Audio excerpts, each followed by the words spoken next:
అందమైన చర్మ సౌందర్యం మీ సొంతం. Second aqua radiance deep cleansing gel.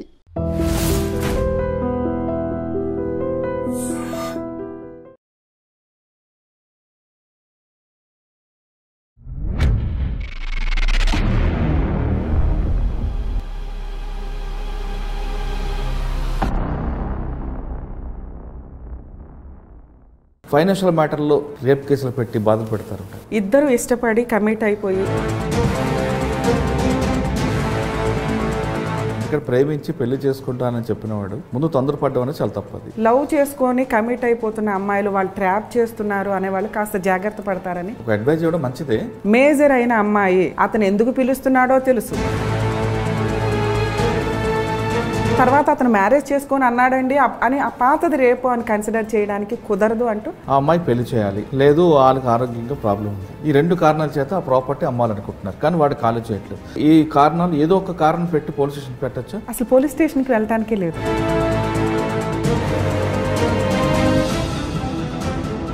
మనిషి అన్నవాడికి కాస్త మానవత్వం అయితే ఉంటుంది. మీరు మీ టీవీ స్టూడియోలో కొన్ని ఫ్యామిలీ సెటిల్ చేస్తుంటారు, వాళ్ళు అక్కడ వరకే ఉంటారు. మేము చేసిన 500 ఎపిసోడ్స్లో నాకు తెలుసు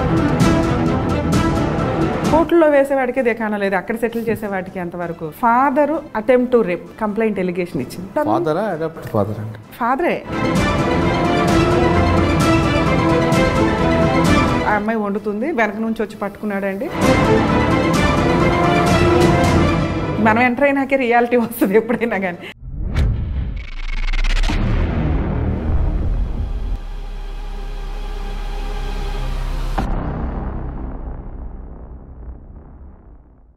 వెల్కమ్ టు లైట్ షాప్. ఈ వారం మన గెస్ట్ ఆకుల రమ్య, ప్రముఖ న్యాయవాది, హైకోర్టు.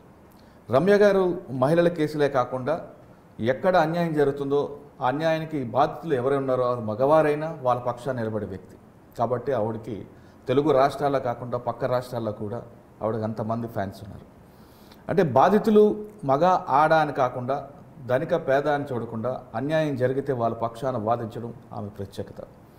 కేవలం ఫ్యామిలీ మ్యాటర్స్గా కాకుండా అంటే కేవలం కుటుంబ కలహాల కేసులే మాత్రమే కాకుండా ఆర్థిక వ్యవహారాలు కానీ క్రిమినల్ కేసుల్లో కానీ ఆవిడ కరెక్ట్గా నిలబడి మాట్లాడతారు. కాబట్టి చాలా కేసుల్లో అంటే అక్రమ కేసుల్లో చాలామంది ఆవిడ దగ్గరికి వెళ్తే బయటపడే కేసులు చాలా కోకొల్లు కనిపిస్తున్నాయి. సాధారణంగా ఇటీవల కాలంలో రమ్య గారు ఎక్కువగా కుటుంబ కలహాలే కేసులు మాత్రమే అనుకుంటారు కానీ అంటే ప్రముఖ ఛానల్ వేరే వేరే కేసుల్లో కూడా వేరే వేరే ఛానల్లో వచ్చినప్పుడు కూడా ఆవిడ కుటుంబం సంబంధించిన కేసులు వాదిస్తారు అనేది ఒక భ్రమ ఉంది. కానీ కుటుంబ కలహాలే కాదు, చాలా కేసులు అంటే అన్యాయంగా పోలీసులు ఎవరు కేసులు పెడతారో ఆ కేసుల్లో బాధితులు ఎవరైనా ఆవిడ దగ్గరికి వెళ్తే ఖచ్చితంగా వాళ్ళ పక్షాన వాదిస్తారు. తప్పు మీ వైపు లేకుండా కేసులు పెడితే ఖచ్చితంగా రమ్య గారి దగ్గరికి వెళ్తే న్యాయం జరుగుతుంది అనే భావన ఇప్పుడులో చాలామంది కనిపిస్తుంది.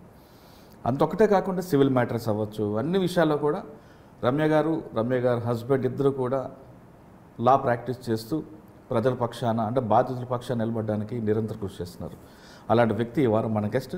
మేడంని అడిగి కేవలం ఫ్యామిలీ మ్యాటర్స్లోనే ఎక్కువ ఇన్వాల్వ్ అవుతుంటారా, లేదు మిగతా అన్యాయం కేసుల్లో కూడా అక్రమ కేసుల్లో కూడా వాదిస్తారనే విషయాన్ని మేడంని అడుగుతాం. వాటితో పాటు సర్వీస్ మోటోగా ఉంటారా లేదా కమర్షియలా, ఈ రెండింటి కూడా మేడం అడిగి తెలుసుకుంటాం. మేడం నమస్తే అండి. నమస్తే సార్. ఆకుల రమ్య గారు, మీకు సోషల్ మీడియాతో పాటు చాలామంది అంటే మిగతా కార్యక్రమాలు మీరు చాలా మిగతా ఛానల్స్లో మిగతా కార్యక్రమాలు చేయడంతో మీకు బాగా ఫ్యాన్స్ ఎక్కువగా కనిపిస్తుంటారు. అండ్ ఎక్కువ కూడా మీరు ఈ బతుకు జట్కా బండి లాంటి కార్యక్రమం కానీ లేదంటే మిగతా కుటుంబ సంసారం ఒక చదరంగం ఇటువంటి కార్యక్రమాలు ఉండడం వల్ల మీరు పూర్తిగా మగద్వేషి అని ఒక ముద్ర పడింది. కానీ మీరు మాత్రం మీకు వచ్చిన రెగ్యులర్ టైమ్స్ చూస్తుంటే చాలామంది మగవాళ్ళు కూడా ఉన్నారు మీ దగ్గర. కానీ మీడియాలో టీవీలో రావడంతో మీరు పూర్తిగా స్త్రీ పక్షపాతి, మగవారికి వ్యతిరేకం ఇవిడ అని ఒక భావన అయితే ప్రజల్లో ఉంది. అది వాస్తవం కాదతో పాటు రమ్య ఆకులు గారు ఎందుకు లా చేయాల్సి వచ్చింది? లా చేసిన తర్వాత జనరల్గా ప్రతి advocate service motto, commercial motto ఈ రెండిట్లో కనిపిస్తుంటారు. మీరు సర్వీస్ మోటో ఎంచుకున్నారా, కమర్షియల్ ఎంచుకున్నారా? ఈ ప్రశ్నల సమాధానం చెప్పే ముందు రమ్య గారి కుటుంబ నేపథ్యం, అసలు లా ఎందుకు చేయాల్సి వచ్చింది సార్? యాక్చువల్గా మాది ప్రాపర్ కృష్ణా డిస్ట్రిక్ట్ గుడివాడ. నేను గర్ల్స్ హై స్కూల్ చదివాను గుడివాడలోనే. కేటీఆర్ ఉమెన్స్ కాలేజీలో డిగ్రీ కంప్లీట్ చేశాను. 8th క్లాస్ నుంచి డిగ్రీ ఫైనల్ ఇయర్ వరకు నేనే టాప్ క్లాస్ ఫస్ట్ ఉండేదాన్ని ఎప్పుడు. దీనికి తోడు ఎన్సీసీలో కమాండోని 16th బెటాలియన్కి ఎన్సీసీ జాయిన్ అయ్యి స్పోర్ట్స్ గేమ్స్ ఏమన్నా కానీ స్టేజ్ ఎక్కానంటే ఒక 10-15 ప్రైజెస్ తీసుకోకుండా దిగేదాన్ని కాదు. ఒక స్టేజ్లో లెక్చరర్స్ కానీ ఎవరైనా యానివర్సరీ ప్రోగ్రామ్స్ జరిగినప్పుడు నువ్వు ఇక్కడే నుంచోమ్మా అని అంత ఉండేది. సో అంత హ్యాపీగా ఎప్పుడు చదువులో ఫస్ట్ ఉండాలనే దానికే నేను బాగా కష్టపడుతూ, ఆ రోజుల్లో కష్టపడడం కూడా ఏం కాదండి. యాక్చువల్గా ఒకప్పుడు టెక్స్ట్ బుక్స్ ఒక్కటే ఉండేవి, నోట్స్ ప్రిపేర్ చేసుకునేదాన్ని. అది ఎట్లా అలవాటైందో నాకు తెలియదు కానీ స్టార్టింగ్ నుంచి లైబ్రరీలో కూర్చొని నోట్స్ ప్రిపేర్ చేసుకోవడం, నెక్స్ట్ నైట్ అవుట్స్ చేయడం నాకు అస్సలు అలవాట్లేదు. 9 అయిందంటే స్టిల్ ఇప్పుడు కూడా అంత 9-9:30కి నిద్రపోతాను. ఎర్లీ మార్నింగ్ 3:30-4 కాడ నుంచి నాకు అలవాటు, చిన్నప్పటి నుంచి అట్లా అలవాటు. ఆ టైంలో మైండ్ ఫ్రెష్ ఉంటుంది కదండి. అది తెలియదు అసలు ఫ్రెష్ లేదని కదా. ఆ తర్వాత తెలిసింది నాకు అసలు ఎర్లీ మార్నింగ్ లేవడం చాలా మంచిది అని చెప్పి. ఇప్పుడు కూడా కేసెస్ గురించి ఏదైనా కరెక్ట్ థింక్ చేయాలన్న ఆర్గ్యుమెంట్స్ అప్పుడు ఎర్లీ మార్నింగ్ లేచిన షార్ప్గా ఆలోచిస్తా, అరే ఈ పాయింట్ మిస్ అవ్వకూడదు ఇక్కడ అనేది అప్పుడు నోట్ చేసుకోగలిగేంత. అంటే ఎర్లీ మార్నింగ్ లేగడం వల్ల మంచిది అని నా ఉద్దేశం. యాక్చువల్గా ఈ జనరేషన్లో అందరు నైట్ అవుట్లు, మా జనరేషన్లో కూడా అంతే నైట్ అవుట్స్ చేసి చదివేవాళ్ళు. ఎర్లీ మార్నింగ్ లేగడం అనేది ఈ రోజున అదొక ఇన్సల్ట్ లాగా అయిపోయింది. ఫ్యాషన్ నైట్ 12 వరకు మెలకుగా ఉన్నాం, 2 వరకు మెలకుగా ఉన్నాం అనేది.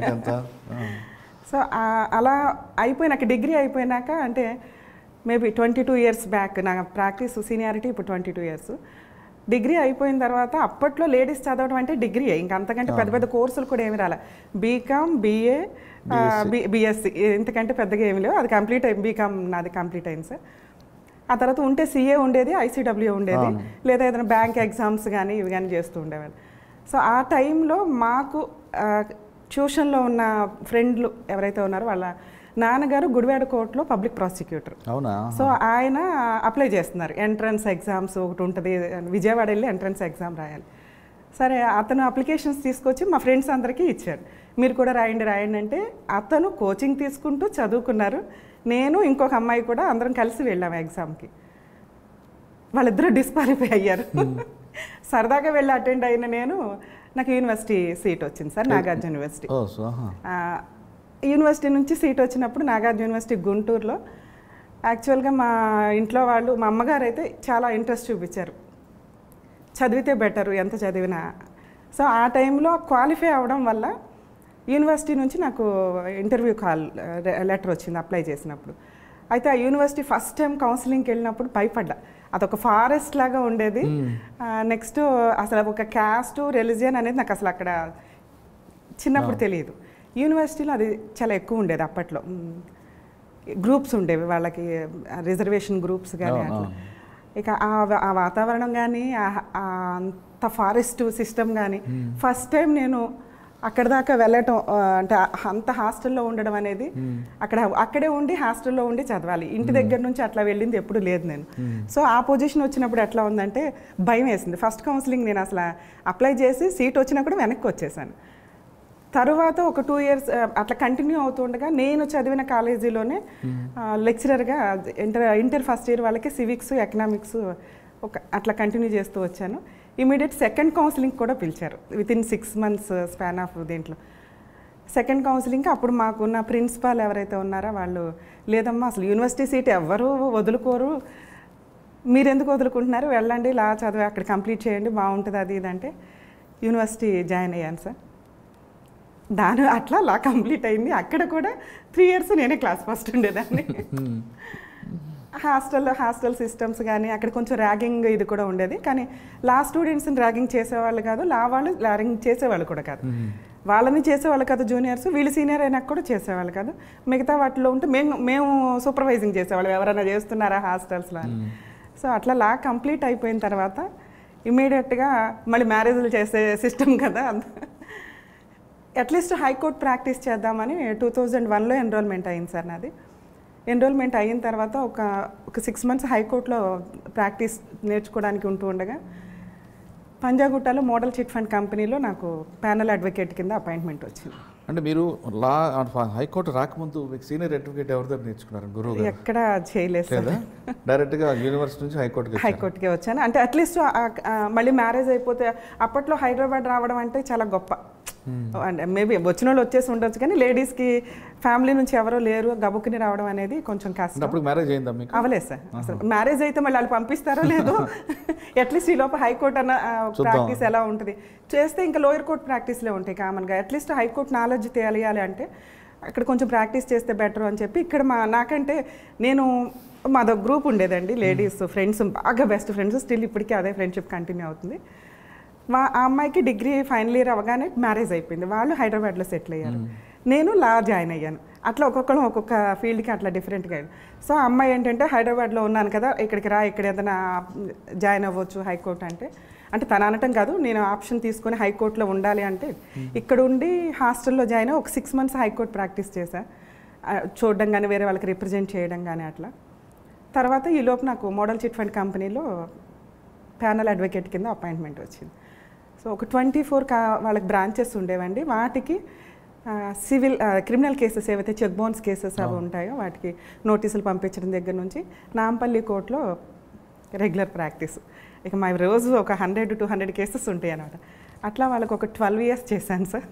మీరు గుంటూరు నుండి హైకోర్టుకు వచ్చారు, అడ్వకేట్ అయ్యారు. హైకోర్టులో నా కూతురు అడ్వకేట్గా ప్రాక్టీస్ చేస్తుంది, మీ అమ్మగారు నాన్నగారు ఏమన్నారు? చాలా గర్వంగా ఫీల్ అయ్యారా? చాలా అండి. యాక్చువల్గా మా ఫ్యామిలీలో ఇట్లా చదువుకొని బయటకు వచ్చి ఒక ప్రొఫెషన్లో సెటిల్ అయిందంటే నేనే అయి ఉండొచ్చు. అది మా నాన్నగారి ఫ్యామిలీ వైపు నుంచి కానీ అమ్మగారి ఫ్యామిలీ నుంచి. అంతా కొంచెం తక్కువ చదువుకున్న వాళ్ళు, నెక్స్ట్ చదువు వాల్యూ తెలుసు కానీ ఆ రోజుల్లో వాళ్ళు అంతగా. మా నాన్నగారు 10th కంప్లీట్ చేశారు, మా అమ్మగారు కూడా 10th కంప్లీట్ చేశారు, కానీ వాళ్ళు ఏమి జాబ్స్లోకి వెళ్ళాలి. ప్రొఫెషన్ వైజ్గా నాన్నగారు సిమెంట్ బిజినెస్ చేస్తారు, అమ్మగారు హౌస్ వైఫ్గా ఉండేవాళ్ళు. సో చదువు అంటే వాళ్ళకి కొంచెం వాల్యూ తెలిసింది అట్లే. సరే, మీరు ఇక్కడ ప్రాక్టీస్ చేస్తారు మోడల్ చిట్స్ నుంచి 138 మీద ఎక్కువగా మీకు పట్టు వచ్చి ఉంటుంది. అవును sir. First cheque bounce cases మీద దగ్గర ఎక్కువగా మంచి గ్రిప్ తెచ్చుకున్నారు. దాంతోపాటు వాళ్ళు సివిల్ కేసెస్ మనకి సిటీ సివిల్ కోర్టులో మనీ రికవరీ మ్యాటర్స్ ఉంటాయి. సో వాటి మీద చాలా గ్రిప్. అసలు ఆ రోజుల్లోనే నేను క్రాస్ ఎగ్జామినేషన్ చేస్తుంటే మిగతా అడ్వకేట్స్ కూర్చునేవాళ్ళు నాంపల్లి కోర్టులో. అరే ఎంత బాగా చేస్తుంది ఇవిడ, మేబీ అప్పటికి నాకు సీనియారిటీ వచ్చి ఉంటే ఒక 5 years వచ్చుంటాయి కంపెనీకి చేస్తూ 5 yearsకే నేను క్రాస్ ఎగ్జామినేషన్స్ అవి చాలా బాగా చేయగలిగేదాన్ని అప్పట్లో. మేబీ అది ఎన్సీసీ వల్ల ఇంకా స్పోర్ట్స్ వీటి వల్ల ఏదన్నా కానీ కొంచెం డేర్గానే ఉండేదాన్ని.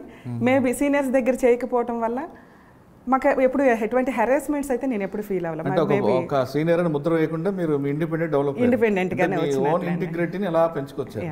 రైట్. మీకు మరి మ్యారేజ్ సార్ 2004లో నాకు మ్యారేజ్ అయింది సార్. వాళ్ళే కావాలని వచ్చి నన్ను అంటే వేరే కేసులో నన్ను చూశారు వాళ్ళ friend. Actually love come arranged marriage అనాలి. Love come arrange. సరే, తర్వాత మీ కెరీర్ ఎలా స్టార్ట్ అయింది?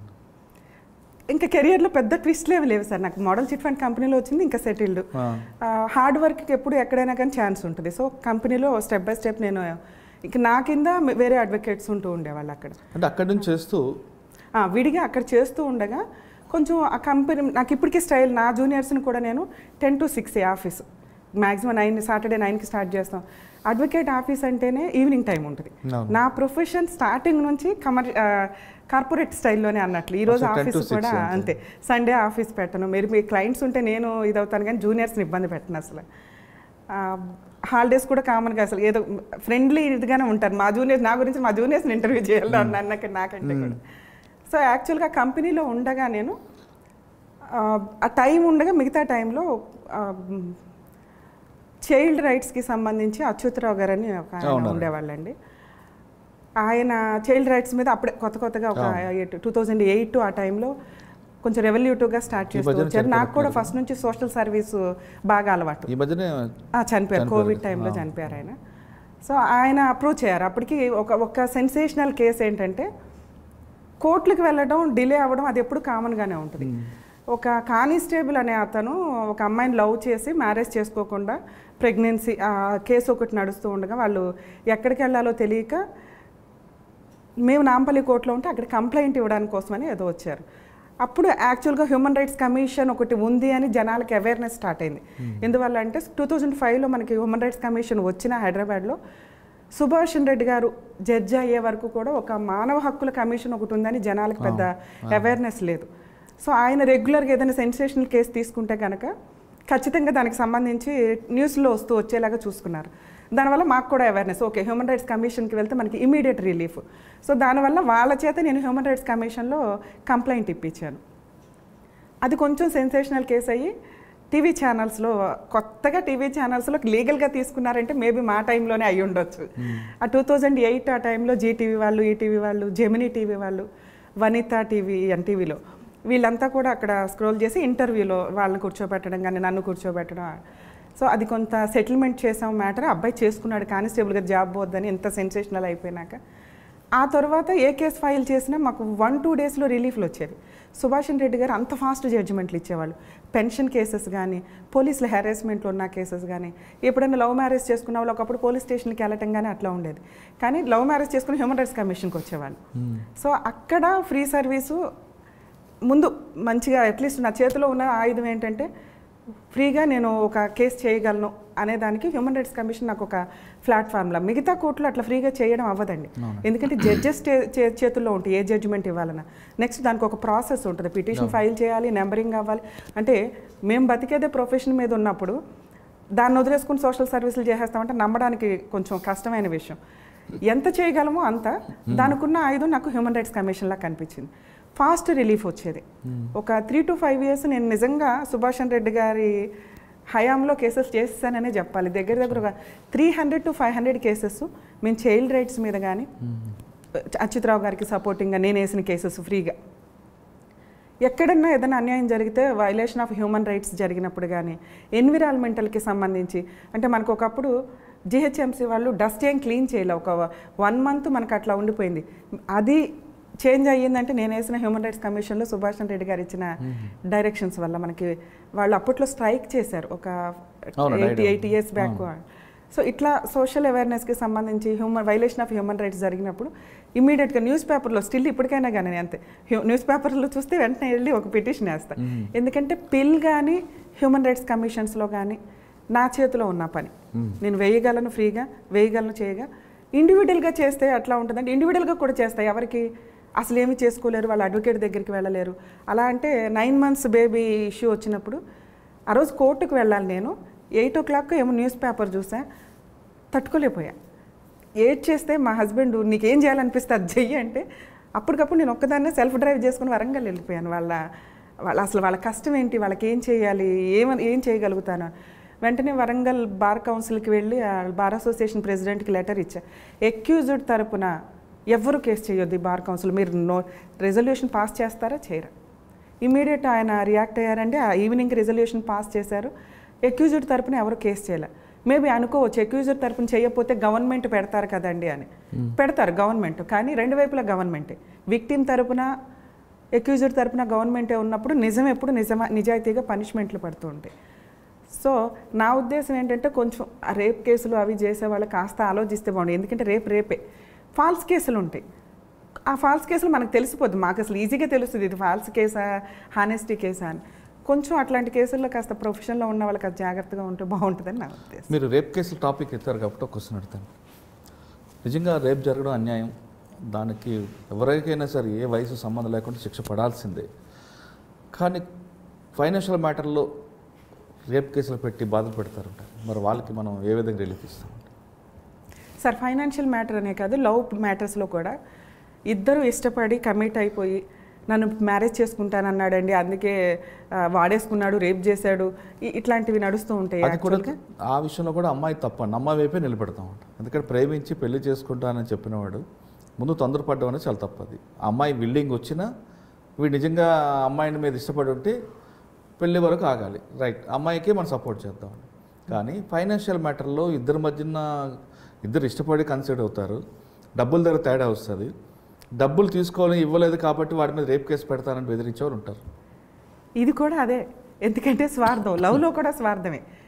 ఇతనితో కమిట్ అయిపోతే ఎలా అయినా ఇతను మ్యారేజ్ చేసుకుంటాడు అంటే ఇప్పుడు దీన్ని నేను అమ్మాయికి సపోర్ట్ చేస్తున్నానా లేదా అని పక్కన పెడితే అట్లీస్ట్ మనం ఈరోజు చేస్తున్న ఇంటర్వ్యూ వల్ల లవ్ చేసుకొని కమిట్ అయిపోతున్న అమ్మాయిలు వాళ్ళు ట్రాప్ చేస్తున్నారు అనేవాళ్ళు కాస్త జాగ్రత్త పడతారని ఓపెన్ గా చెప్తున్నాను సార్. సపోర్ట్ ఒక అడ్వైస్ ఇవ్వడం మంచిదే. అసలు ఇవ్వట్లా, అడ్వైస్ ఇవ్వట్లేదు నేను. అమ్మాయిలు జాగ్రత్త పడాల్సిందే.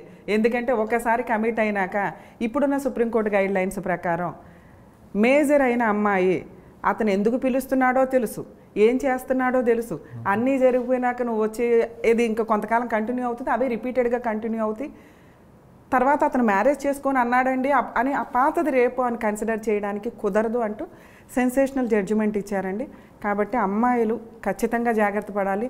ఇతన్ని నమ్మాను, ఇతను లవ్వరు, ఇతను తీసుకెళ్ళాడు, రేపు జరిగింది, ఒకవేళ నమ్మారు వెళ్ళారు, ఇంతలోకి ఏదో కలిపేశాడు, రేపు చేశాడు, అది రేపు అయితే కనుక వచ్చి ఇమీడియట్గా కంప్లైంట్ ఇవ్వాలి.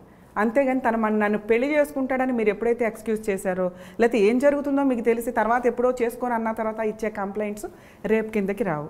అలాగే మీరు అడిగిన క్వశ్చన్ ఫైనాన్షియల్ విషయాలకి, యాక్చువల్గా మనకి 376 ఐపీసీ ఏదైతే ఉందో ఒక్కసారి కంప్లైంట్ ఇచ్చేసిన తర్వాత దానికి విత్డ్రా లేదు. అవుట్ ఆఫ్ కోర్ట్ సెటిల్ చేసుకోవడం కానీ, లోక్ అదాలత్లో పెట్టి విత్డ్రా చేయడం కానీ లేదు. ఎందుకంటే అలా ఒకప్పుడు విలేజెస్లో కానీ అట్లా రేప్ చేసేసి ఎవరైతే పెద్దలు ఉంటారో ఇంకొకళ్ళు ఎవరైతే వాళ్ళకి ఫైనాన్షియల్ సెటిల్మెంటో బ్లాక్మెయిల్ చేసో కేసులు రిజిస్టర్ అవ్వకుండా చేయడం, రిజిస్టర్ అయిన కేసుల్ని విత్డ్రా చేసేలాగా చేయడం.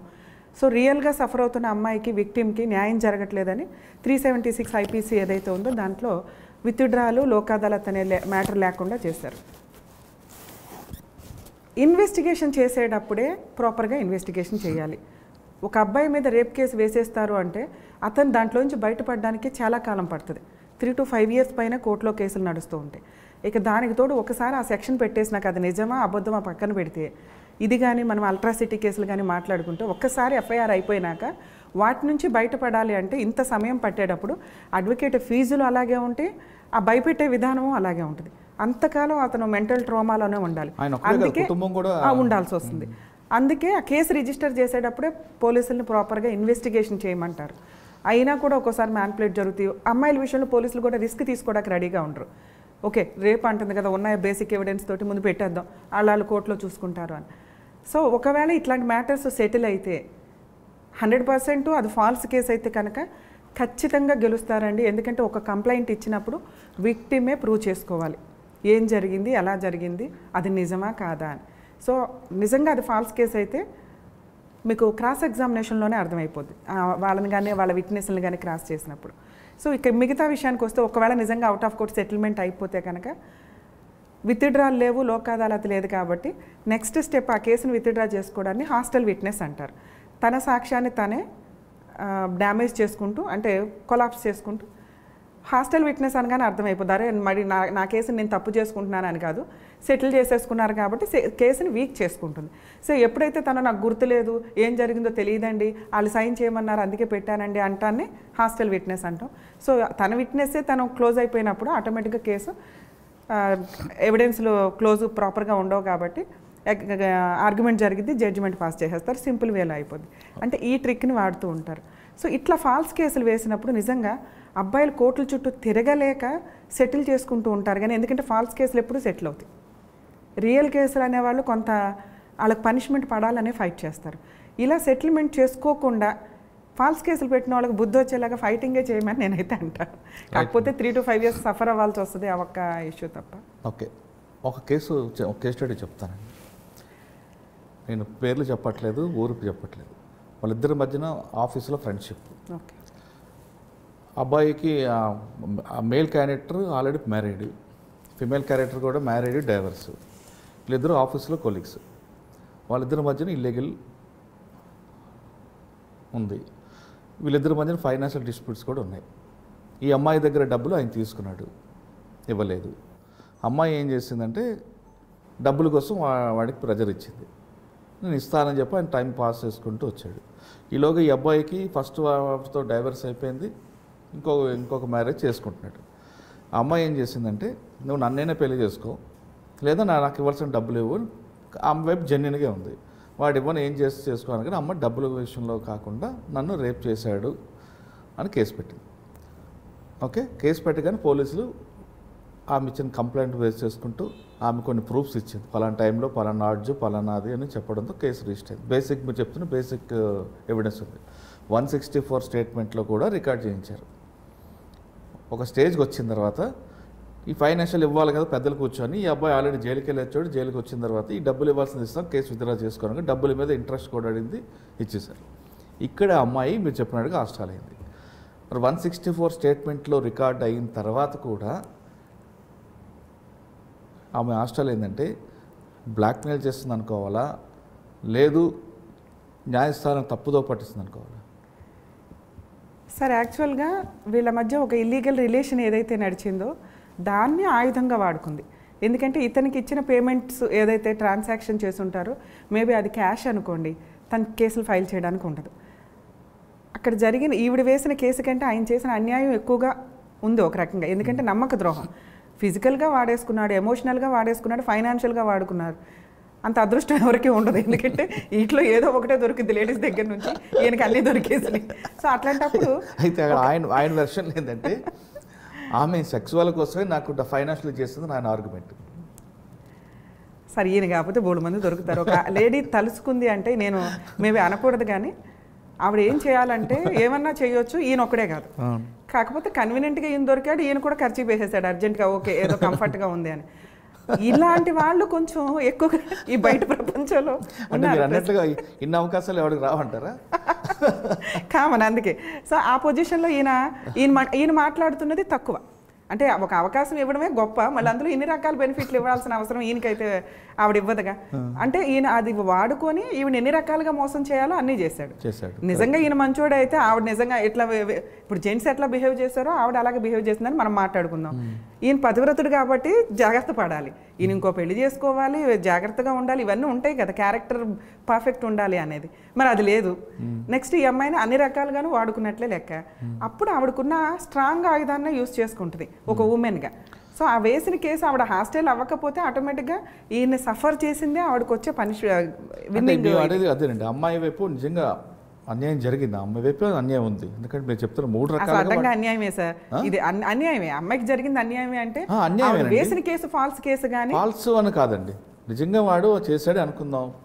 రేప్ కేసు పెట్టింది, చీటింగ్ కేసు పెట్టింది 420, చెక్ బౌన్స్ కేసు ఒకటి వచ్చింది 370, 138 ఒకటి వచ్చింది. ఇవన్నిటి మీద ఎందుకు హాస్టల్లో వాళ్ళు గట్టి నిలబడి వాడిని పెళ్లి చేసుకోవచ్చు కదా అంటామే.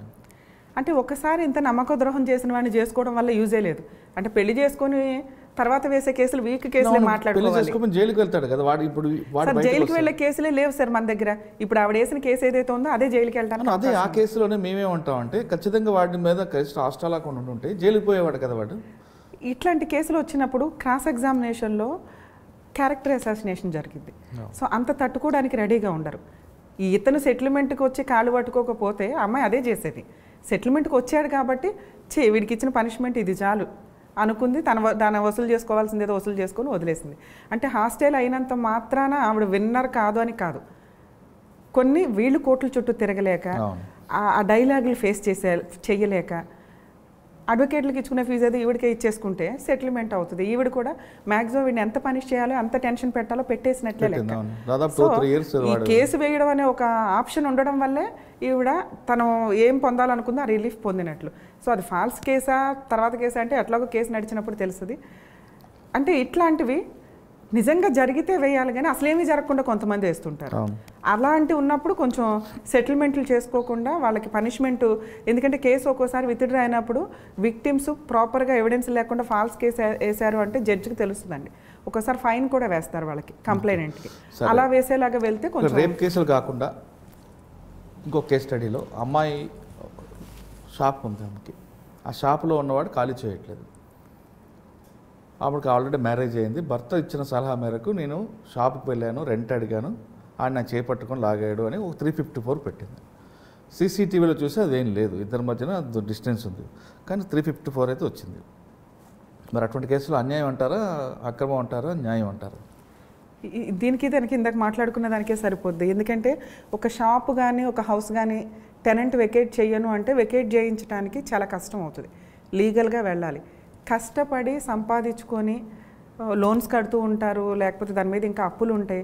ఒక ఇల్లు కొనుక్కోవడమే చాలా కష్టమైన రోజుల్లో టెనెంట్స్ ఉండి సరిగ్గా రెంట్లు కట్టకో లేకపోతే ఫోర్సిబుల్గా ఆక్యుపై చేసుకొని ఏం చేసుకుంటారో చేసుకోండో అన్నప్పుడు వాళ్ళు మేబీ ఇక్కడ మాట్లాడకూడదు కానీ మేబీ అల్ట్రాసిటీ కేసు వేయడానికి ఆప్షన్ ఉంటే కనుక ఖచ్చితంగా అది యూజ్ చేసుకుంటారు. లేదా వాళ్ళ కమ్యూనిటీ నెక్స్ట్ లేదా లేడీ ఆప్షన్ ఉన్నప్పుడు ఏంటంటే న్యూసెన్స్ చేశాడు, బూతులు మాట్లాడాడు, అన్పార్లమెంటరీ లాంగ్వేజ్ వాడాడు, దానికి ఎవిడెన్స్ ఉండకపోయినా కూడా అమ్మాయే ఎవిడెన్స్. ఉమెన్స్ కేసులకి కొంచెం ఆప్షన్ ఉంది. సరే, మీరు చెప్పిన ఆ రెండే సెక్షన్ కాకుండా 354 పెట్టడం అనేది ఎంతవరకు కరెక్ట్ అంటే సీసీ కెమెరాల్లో లేదు అంటే ఆ టైంలో సీసీ కెమెరా ఉందో లేదో చూసుకోవాలి ఫస్ట్. లేకపోయినా ఆయన దాని ముందు పట్టుకోవాలని ఏమీ లేదుగా, సీసీ కెమెరా ముందు ఎవిడెన్స్గా వచ్చేలాగా. సో అది ప్రూవ్ చేయడానికి కొంచెం టైం పట్టినా కూడా ముందు ఎఫ్ఐఆర్ అయితే చేస్తారు ఉమెన్స్ పెట్టే కేసుల్లో. ఎఫ్ఐఆర్ చేసిన తర్వాత ఈయన తిరుగుడు కంటే ఆవిడతో కేసు సెటిల్ చేసుకుని వెకేట్ చేయడం బెటర్గా. కానండి ఇప్పుడు మీరు చెప్తుండే ఆ అమ్మాయి షాప్ ఖాళీ చేయించాలి, 354 కాకుండా వాడి మీద మన రెంట్ కంట్రోల్ యాక్ట్ ప్రకారం లీగల్గా వెళ్ళి ఫైట్ చేయొచ్చు కదా. ఎవిక్షన్ కేసు క్యారెక్టర్ని మీద వాడు సార్ ఒక ఉమెన్ వెళ్ళి నిజంగా షాప్ దగ్గర ఖాళీ చేయమని చెప్తే ఈ డైలాగ్లే వస్తాయి. 2-3 సిట్టింగ్స్ అయిపోయినాక వెళ్తుంది, నోరు జారుతుంది, వాడు ఒక 4 మాటలు అంటాడు. ఇవి కామన్గా జరగకుండా ప్రొసీడింగ్స్ జరగవు. ఈవిడెళ్ళి డీసెంట్గా అడగడం, ఆయన డీసెంట్గా నేను వెళ్ళను అంటాం జరగదు. వీళ్ళ కష్టం, వీళ్ళ హౌస్ ఫ్లాట్ ఏదైతే ఉందో వీళ్ళ కష్టం కాబట్టి వీళ్ళు కొంచెం ఎమోషనల్గానే మాట్లాడతారు. ఏదో కొన్ని ఉంటాయిగా మా పాత్రలు తింటున్నావా, ఏం తింటున్నావా, అది ఇదని. ఆడు కూడా అనవసరంగా లేడీని తక్కువగా ఏం చేసి మాట్లాడొచ్చో రెగ్యులర్ అందరికీ కూడా ఇక్కడ నోటు మీద ఉంటాయి కాబట్టి అవి యూజ్ చేస్తారు. అవి అనకూడదు, ఆటోమేటిక్గా ఆవిడ ఆ కేసు వాడుకుంటుంది. ఎవిక్షన్ కేసు మీరు అన్నట్లు ఖాళీ చేయమని కేసు ఫైల్ చేయాలంటే సివిల్ సూట్ ఫైల్ చేయాలి. అది వేయడానికి ముందు ఒక నోటీస్ ఇవ్వాలి. నోటీస్ ఇవ్వాలి అంటే అదొక 30 days టైము. తర్వాత ఈవిడ ఒక అడ్వకేట్ని పెట్టుకొని అడ్వకేట్ ఫీజు ఇచ్చుకొని కోర్టులో కేసు ఫైల్ చేస్తే తక్కువ ఎంత ఫాస్ట్గా చేసినా 3 to 4 years అయితే కేసు నడుస్తుంది. వాడికి అది చాలు. 3 to 4 yearsలో ఆడేం సంపాదించుకోవాలో అక్కడ సంపాదిస్తాడు, వేరే చూసుకుంటాడు. ఇవన్నీ కొంతమంది ఇంకా జిడ్డు మోకాలు ఉంటారు, వాళ్ళు అసలు అది కూడా ఖాళీ చేయరు, అప్పీల్కి వెళ్తారు. సో నిజంగా ఓనర్స్ ఖాళీ చెయ్యండి అంటే మన ఇల్లు కాదు, మన షాపు కాదు, ప్రాపర్ రీజన్ టైం అడిగి ఆ రీజన్ టైం వాళ్ళు ఇవ్వకపోతే ఆ రీజన్ టైం ఎట్లాగో వస్తుంది. ఎందుకంటే వాళ్ళు లీగల్గా ఖాళీ చేయించాలంటే మీరు అనుకున్న రీజనబుల్ టైం వచ్చేస్తుంది. మీరు రీజనబుల్గా ఎటువంటి లాంగ్వేజ్ యూజ్ చేయకుండా నోటీస్ రిప్లై వాళ్ళకి ఏదో నోటీస్, మాకు అగ్రిమెంట్ ప్రకారం 3 months టైం ఉంది, 3 monthsలో వెకేట్ చేస్తాం, కుదరలేదా ఇంకో 2 months ఎక్స్టెండ్ చేసుకొని వెకేట్ చేయాలి. దానికి మానవత్వం లా ఎందుకు ప్రతిదీ ఈ మధ్య లా అందరికీ తెలిసిపోయి మిస్యూజ్ ఎక్కువ అవుతుంది నాకు తెలిసి. సార్ అటువంటి కేసులు కాకుండా జనరల్గా ఇటువంటి షాప్ వాళ్ళు కూడా వేధిస్తుంటారండి. ఇల్లు అద్దెకి తీసుకుంటారు, ఆ ఇంటి అద్దె మీద బతికే వాళ్ళు కొంతమంది ఉంటారు. వీడు రెంట్ ఇవ్వడు, ఖాళీ చేయడు, తిరిగి ఈ షాప్ని ఆ ఇంటిని వేరే వాళ్ళకి అద్దెకి ఇస్తుంటాడు. అలాగే మొండి రకాలు కూడా ఉంటాయి. అటువంటి మొండి రకాలకి మీరు అన్నట్లుగా లీగల్గా వెళ్ళాలి అంటున్నారు. కానీ ఇద్దరి మధ్యన ఎలాంటి డాక్యుమెంటేషన్ ఉంటుంది, కేవలం మాట మీద ఇల్లు తీసుకుంటారు. మరి అటువంటి వాళ్ళకి ఏం చేయాలి సార్? మీకు మన ఇండియాలో ఒక 50% వరకు ఎవరు అగ్రిమెంట్లు చేసుకోరు. రెంటల్ అగ్రిమెంట్ కానీ లీజ్ అగ్రిమెంట్స్ కానీ. మరి కమర్షియల్ చదువుకున్న వాళ్ళు ఇట్లా కొంచెం లీగల్ నాలెడ్జ్ ఉన్న వాళ్ళు అట్లీస్ట్ 1 year రెంటల్ అగ్రిమెంట్ రాసుకోవడం అట్లీస్ట్ అట్లా రాసుకుంటున్నారు తప్ప మళ్ళీ 1 year తర్వాత ఎక్స్టెన్షన్ ఉండదు, ఏదో ఇక నమ్మకం మీద నడిచిపోతూ ఉంటాయి. మనం ఈ లాక్డౌన్ మాట మీద ఇచ్చిన వాళ్ళు ఖాళీ చేయకపోతే ఏం చేయాలి? అదే ఒక 50% ఉండవు, ఉన్న వాళ్ళకి ఇలా ఉంటుంది. కొంతమంది ఎక్స్టెన్షన్ కూడా ఉండదు. సో నమ్మకం మీద నడుస్తూ ఉంటాయి. మీకు లాక్డౌన్ టైంలో చూడండి, మ్యాక్సిమం రెంట్లు పే చేయాలి. సీఎం గారు చెప్పారని చెప్పి 3 months ఆ తర్వాత అయితే పే చేయాలిగా. ఆయన శాంతం పే చేయొద్దనిలా, వీళ్ళు కట్టుకోవాలి కదా. ఎట్ ఏ టైం బర్డెన్ అయిపోయింది, 4 months 6 months బర్డెన్స్ అయిపోయినాయి అందరికీ. ఆ టైంలో మనం చూస్తే చాలామందిని చూడొచ్చు, కొంచెం మాస్ ఏరియాలు ఇట్లాంటి వాళ్ళు గయ్యాళి ఓనర్స్ అయితే కనుక సామాన్ బయట పడేశారు. లీగల్గా అలా పడేయకూడదు. కానీ కోర్టు చుట్టూ వెళితే వాళ్ళు ఓపిక లేదు, చేయలేరు. అట్లా క్లాస్గా ఉన్నవాళ్ళు కానీ కొంచెం అపార్ట్మెంట్ కల్చర్లో ఉన్నవాళ్ళు చెప్తారు, లీగాలిటీ లేదు ఇక్కడ. ఎందుకంటే మా దగ్గర రెంటల్ అగ్రిమెంట్ లేదు, వీళ్ళు ఎప్పటి నుంచి ఉన్నారు ఏంటి. ఇక్కడ మనం 2 రకాలుగా మాట్లాడదాం. ఒకటి అపార్ట్మెంట్ కల్చర్, ఇంకోటి ఇండిపెండెంట్ హౌసెస్. అపార్ట్మెంట్ కల్చర్లో వాళ్ళు ఎప్పటి నుంచి ఉంటున్నారు ఏంటి అనేది అసోసియేషన్ వాళ్ళు చెప్పగలుగుతారు, పక్క ఫ్లాట్స్ వాళ్ళు చెప్పగలుగుతారు. వాళ్ళకి ఒక నోటీస్ ఇవ్వడం, అగ్రిమెంట్ లేకపోయినా పర్వాలేదు, వీళ్ళు టెనెంట్స్ రెంట్కుంటున్నారు, మెయింటెనెన్స్లు పే చేస్తూ ఉంటారు, లేదా మెయింటెనెన్స్లు పే చేయకపోయినా మెయిన్ స్టెప్గా వాళ్ళకు ఒక ఇంటిమేషన్ నోటీస్ ఇవ్వడం కానీ, లేదా అట్లీస్ట్ వాట్సాప్ మెసేజ్లో ప్రతి ఒక్కరు నోటీస్కి వెళ్ళి అడ్వకేట్ని అప్రోచ్ అవ్వాల్సిన అవసరం లేదు. వాట్సాప్ మెసేజెస్ పెట్టి వాళ్ళకి మీరు ఖాళీ చేయండి, 1 monthలో ఇంత పెండింగ్ ఉంది డ్యూ, ఆ రెంట్ పే చేసి ఖాళీ చేయండి అని చెప్పి వాళ్ళకి ఒక వాట్సాప్ ఎవిడెన్స్లు పెట్టుకుంటే ఆ రికార్డ్స్ కానీ ఫోన్ రికార్డ్స్ కానీ వాట్సాప్ మెసేజ్లు కానీ వాళ్ళ వైపు నుంచి వచ్చే రిప్లై మీద మీకు క్లారిటీ ఉంటుంది. ఏం చేసుకుంటారో చేసుకోండి అనొచ్చు, లేదా సైలెంట్గా ఉండొచ్చు. అంటే 1 month టైం ఉందిగా తర్వాత చూసుకుందాంలే. అలా సైలెంట్గా ఉన్నారంటే దాన్ని యాక్సెప్ట్ చేసినట్లే లెక్క. ఏం చేసుకుంటా చేసుకో అంటే ఇప్పుడు 1 month వెయిట్ చేయాల్సిన అవసరం లేదు. ఓనర్స్ అసోసియేషన్లో కంప్లైంట్ ఇవ్వచ్చు. అసోసియేషన్ వాళ్ళు వీళ్ళని పిలిచి, ఎందుకంటే ఆ న్యూసెన్స్ని వాళ్ళు యాక్సెప్ట్ చేయరు. టెనెంట్ అన్న వాళ్ళు ఖాళీ చేయాల్సింది, ఓనర్కి ఇష్టం లేదు, ఓనర్ మెయింటెనెన్స్ ఇవ్వరు, లేదా టెనెంట్స్ డైరెక్ట్గా మెయింటెనెన్స్ పే చేస్తుంటే వాళ్ళ దగ్గర నుంచి తీసుకోరు. ఎందుకంటే ఓనర్ అబ్జెక్ట్ చేస్తారు, నా టెనెంట్స్ని నేను ఖాళీ చేయమన్నా, మీరు మెయింటెనెన్స్ తీసుకోవద్దు. వన్స్ ఒకసారి మెయింటెనెన్స్ ఆగిపోయిందంటే వాటరు కరెంటు ఇట్లాంటివి ఆపడానికి అవకాశం. సో అపార్ట్మెంట్లో వాళ్ళు ఓనర్స్ పెద్దగా కోర్టుకి వెళ్ళాల్సిన అవసరం లేదు, సపోర్టింగ్కి అసోసియేషన్ సరిపోతుంది. ఇండిపెండెంట్ హౌసెస్ గయ్యాలి ఓనర్స్ అయితే ఆటోమేటిక్గా వాళ్ళే ఖాళీ చేస్తారు, గోంగూర అవన్నీ పక్కన. ఎందుకంటే ఇమీడియట్గా అట్లా సామాన్ పడేసినప్పుడు మేబీ 100కి డైల్ చేస్తారు, పోలీసులు వస్తారు. వాళ్ళు వచ్చేమంటారు, అబ్బా ఇవాళ ఒక రోజు ఉంచండి అమ్మా, ఇంకో 1 week ఉంచండి అమ్మా అంటారు తప్ప, ఓయ్ నువ్వు ఖచ్చితంగా ఇంట్లో ఉంచాల్సిందే అని అన్నారు. ఎందుకంటే వాళ్ళకి తెలియదు కదా ప్రొసీడింగ్ ఏంటి అని. కానీ ఇల్లీగాలిటీ జరగకుండా ఆపుతారు అక్కడ వరకు. సో అప్పుడు ఇండిపెండెంట్ ఉండదండి. అసలు పోలీసుల సివిల్ మ్యాటర్స్లో ఇన్వాల్వ్ అవ్వడానికి లేదు. వాళ్ళ సపోర్ట్ మనం ఎప్పుడు తీసుకోవచ్చు అంటే, మనం ఒకవేళ పోలీస్ వరకు కాకుండా ఇండిపెండెంట్గా వీళ్ళు వెకేట్ చేయించాలి అంటే వీళ్ళు ఆటోమేటిక్గా ఇప్పుడు మనం అనుకున్న ఒక ఆప్షన్ వాడుకుంటారు. అప్పుడు పోలీసులు వచ్చి ఏదో సపోర్ట్ చేసి అప్పుడు మీకు సగం ప్రాబ్లం క్లియర్ అవుతుంది. ఏమయ్యా ఖాళీ చేయాలి కదా వాళ్ళ ఇల్లు, బుద్ధి ఉండాలి కదా నీకు, ఒకసారి నీకోసం నేను 10 days టైం అడుగుతాను రిక్వెస్ట్ చేసి అంటారు. అక్కడి వరకు వాళ్ళు సెటిల్ చేసి వెళ్తారు, వీళ్ళు 10 daysలో ఖాళీ చేస్తారు. ఇన్ కేస్ అప్పుడు కూడా ఖాళీ చేయలేదే అనుకోండి, ఇండిపెండెంట్ హౌస్ ఓనర్స్ చేయాల్సిన పని, ఇక్కడ అసోసియేషన్ లేదు సపోర్ట్ చేయడానికి కాబట్టి వాళ్ళు చేయాల్సిన పని నోటీస్ పంపించాల్సిందే. ఈలోపు వాట్సాప్ మెసేజ్లు పెట్టుకోండి, అవి ఒక ఎవిడెన్స్. నోటీస్ పంపించిన తర్వాత వాళ్ళకు 30 days టైం ఉంటుంది.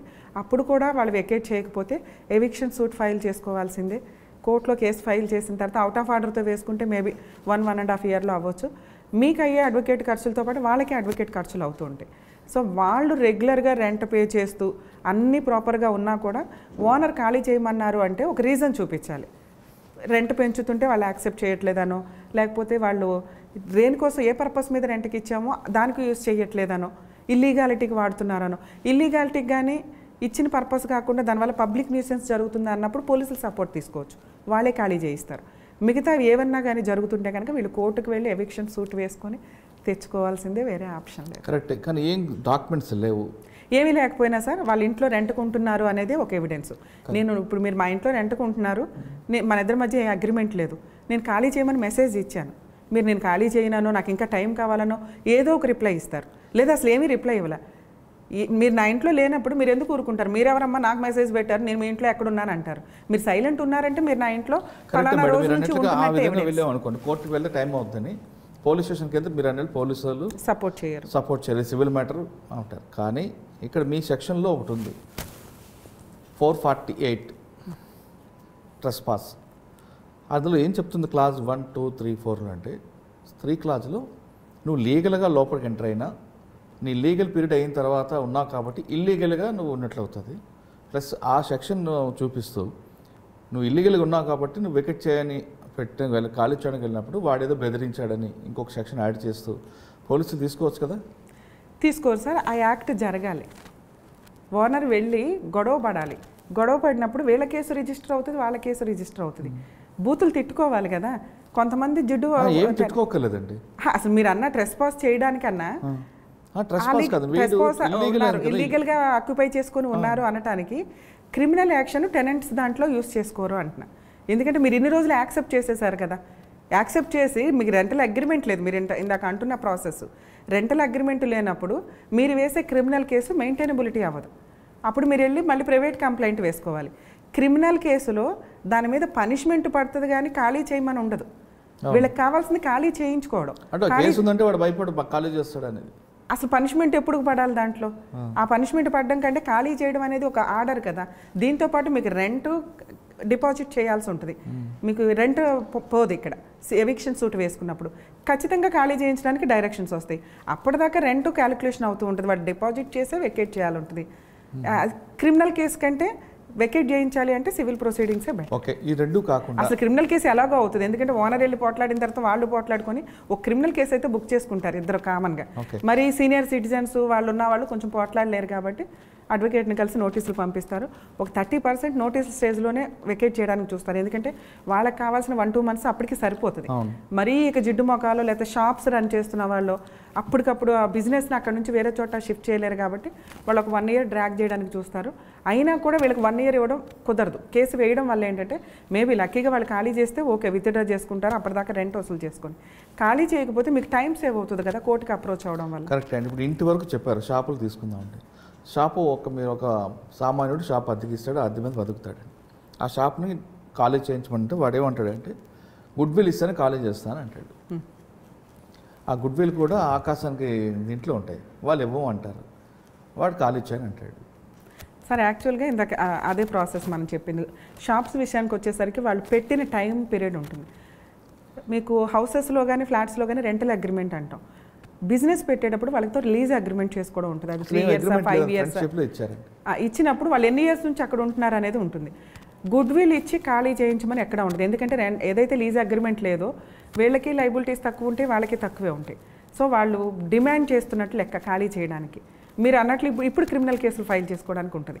అలాగే ఎవిక్షన్ సూట్ వేసుకోవచ్చండి. ఇందాక నేను అన్న ప్రాసెస్కి డాక్యుమెంటేషన్ స్టార్ట్ అవుతుంది. వన్స్ ఒకసారి లీగల్ నోటీస్ పంపించామంటే వాళ్ళు ఎప్పటి నుంచి ఉంటున్నారు, ఎప్పటి నుంచి ఎక్కొడుతున్నారు ఏంటి అనేవి అన్ని దాంట్లోకి వచ్చేస్తాయి. సో దాన్ని వాళ్ళు యాక్సెప్ట్ చేయాల్సింది. కాకపోతే కోర్టులో కేసు నడుస్తున్నంత కాలం ఉండగలుగుతాడు.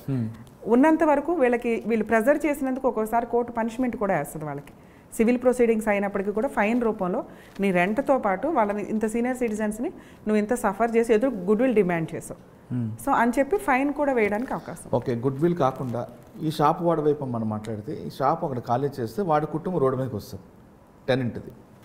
కాబట్టి నాకు ఎంతో కొంత ఆర్థికంగా ఇవ్వాలి అంటూ వాడు నాకు ఈ షాపు తప్ప వేరే ఆధారం లేదు అని ప్రూవ్ చేసుకుంటే అది వాళ్ళ కర్మ. ఓనర్ ఇవ్వాలి అంటే రెంట్కి ఇచ్చి ఓనర్ ఇవ్వాలి అంటే మిగతా వాళ్ళలాగా నేను మాట్లాడలేను, ఉన్నదంటే మాట్లాడితే వాళ్ళ ఫైనాన్షియల్ పొజిషన్లో వాళ్ళు చూసుకోవాలి. బిజినెస్ పెట్టుకోవడానికి ఓనర్ ఒక షెల్టర్ ఇవ్వడం అంటే మీ కుటుంబాన్ని కాపాడినట్లే లెక్క. వాళ్ళ మీద రివర్స్ అవుతామంటే అట్లా. సో వాళ్ళు మేము ఇక్కడ నుంచి వెళ్ళిపోతే మాకు లైఫే లేదండి అంటే మీరు బతులు ఆడుకోవాలి.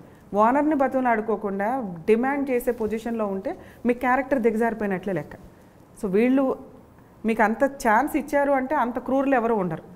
అలా అన్నారు అంటే ఇక వీళ్ళ పాపాన్ని వెళ్ళిపోతారు. కానీ వీళ్ళు ఓనర్స్, వాళ్ళ ఇష్టం, వాళ్ళ హౌస్ వాళ్ళకి వాళ్ళు అన్న టైంలో వీళ్ళు వెకేట్ చేయాలి. కాకపోతే ఒక 1 month 2 months బతును ఆడుకోవాలి, వేరే చోటకి షిఫ్ట్ అవ్వాలి తప్ప మేము బయట పడిపోతున్నాం కాబట్టి మాకు ఇవ్వండి అంటే సొంత ఇళ్లలో వాళ్ళే వాళ్ళని ఏం కాపాడట్లా.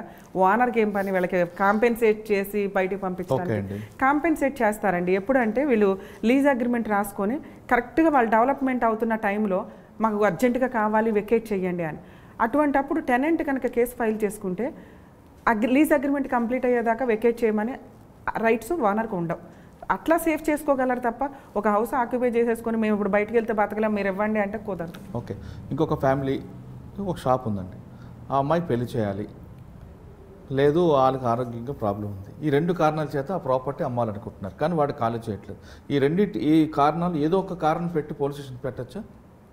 అసలు పోలీస్ స్టేషన్కి వెళ్ళటానికే లేదు. అంటే నాకు ఒక ప్రాపర్టీ ఉంది, అమ్మాయి పెళ్లి చేయాలి, ఈ ప్రాపర్టీ అమ్మితేనే నేను పెళ్లి జరుగుతుంది కాబట్టి ఖాళీ చేయమంటే కానీ ఖాళీ చేయట్లేదు, ఈ కారణం చేత నా కుటుంబం నాకు ఆర్థికంగా చిదిగిపోతుంది. ఇట్లా మాట్లాడుకునేవి చాలా రేర్ ఆఫ్ రేర్ కేసులు. ఎందుకంటే మనిషి అన్నవాడికి కాస్త మానవత్వం అయితే ఉంటుంది. కుళ్ళు కుతంత్రాలు, జిడ్డు, గొడవ, కక్ష, కార్పణ్యాలు ఉన్నప్పుడు కొంచెం మనం అనుకున్న లిటిగేషన్ నడుస్తుంది. ఇవి ఇట్లా మాట్లాడుతున్న కేసెస్ అన్నీ ఓన్లీ 1% ఉంటాయి. రెంట్ కంట్రోల్ యాక్ట్ ప్రకారం మనం కేసులు చూసుకుంటే అవి కూడా 1.5 yearకి సెటిల్ అవుతాయి. ఎందుకంటే వాళ్ళకి కావాల్సిన టైం పీరియడ్ అది. ఈ టైం పీరియడ్లో ఎంత సడన్గా రేపే ఇల్లు ఇవాళ ఖాళీ ఎల్లుండే అమ్మకం అంటే అది జరిగే పని కాదు. ఓనర్ అట్లా అడిగినా కూడా కోర్టు ఏం కన్సిడర్ చేయదు. దేనికన్నా ఒక లిమిటేషన్ పీరియడ్ ఉంటుంది. వీళ్ళకి ఖచ్చితంగా 3 months నోటీస్ ఇస్తాం. ఆ 3 months సరిపోతుంది వాళ్ళు వెకేట్ చేయడానికి. ఈ లోపు వాళ్ళు అమ్ముకోవచ్చు తప్ప ఇవాళ మీరు ఇవాళ వెకేట్ చేయాల్సిందే రేపు మేము అమ్ముకుంటాం అనడానికి కుదరదు రూల్ ప్రకారం. ఓకే, ఈ పక్కన పెడదాం. ఒకసారి మీ ప్రయాణం చెప్పండి. ఇంకేం ప్రయాణం సార్? అంటే మీరు తర్వాత టీవీలకి మన చైల్డ్ ల్యాబ్ యాక్ట్ మీద ఎక్కువ పనిచేశారు, వరంగల్ విషయంలో వెళ్ళారు, ఫైట్ చేశారు. తర్వాత టీవీలో అసలు మీరు కనబడితే చాలు అన్నట్లుంది కదా, సంసారం ఒక చదరంగం. సరే, యాక్చువల్గా దాంట్లో మీకు ఎలాగొచ్చిందండి? ఈ హ్యూమన్ రైట్స్ కమిషన్లో ఒకప్పుడు ఈ లవ్ డిస్ప్యూట్స్తో పాటు చాలా కేసెస్ వస్తూ ఉండేవి. గవర్నమెంట్కి అగైనెస్ట్గా ఏదైనా కేసులు ఫైల్ చేయాలంటే పోలీసులకి అగైనెస్ట్గా ఫైల్ చేయాలంటే human rights commission is the best platform. కోర్టులకు వెళ్ళి లాయర్లను పెట్టుకొని ఇవేమీ లేకుండా, అంటే పేదవాళ్లకు కూడా అందుబాటులో ఉండే కమిషన్స్ మనకు ఉన్నాయి, కానీ జనాలకి అవేర్నెస్ ఉండదు. అక్కడికి వెళ్ళి ఫాస్ట్ రిలీఫ్ లేదు. ఇప్పుడు అక్కడ కూడా అట్లాగే పొజిషన్ లీగల్గా ప్రొసీడ్ అవుతున్నారు వాళ్ళు కూడా. యాక్చువల్గా హ్యూమన్ రైట్స్ కమిషన్ అంటే మార్నింగ్ వేస్తే ఈవినింగ్ రిజల్ట్ వచ్చి మనకి ఫ్యాక్స్ నోటీసులు ఆర్డర్స్ పంపించిన రోజులు ఉన్నాయి. అంత ఫాస్ట్ ఇప్పుడు నడవట్ల.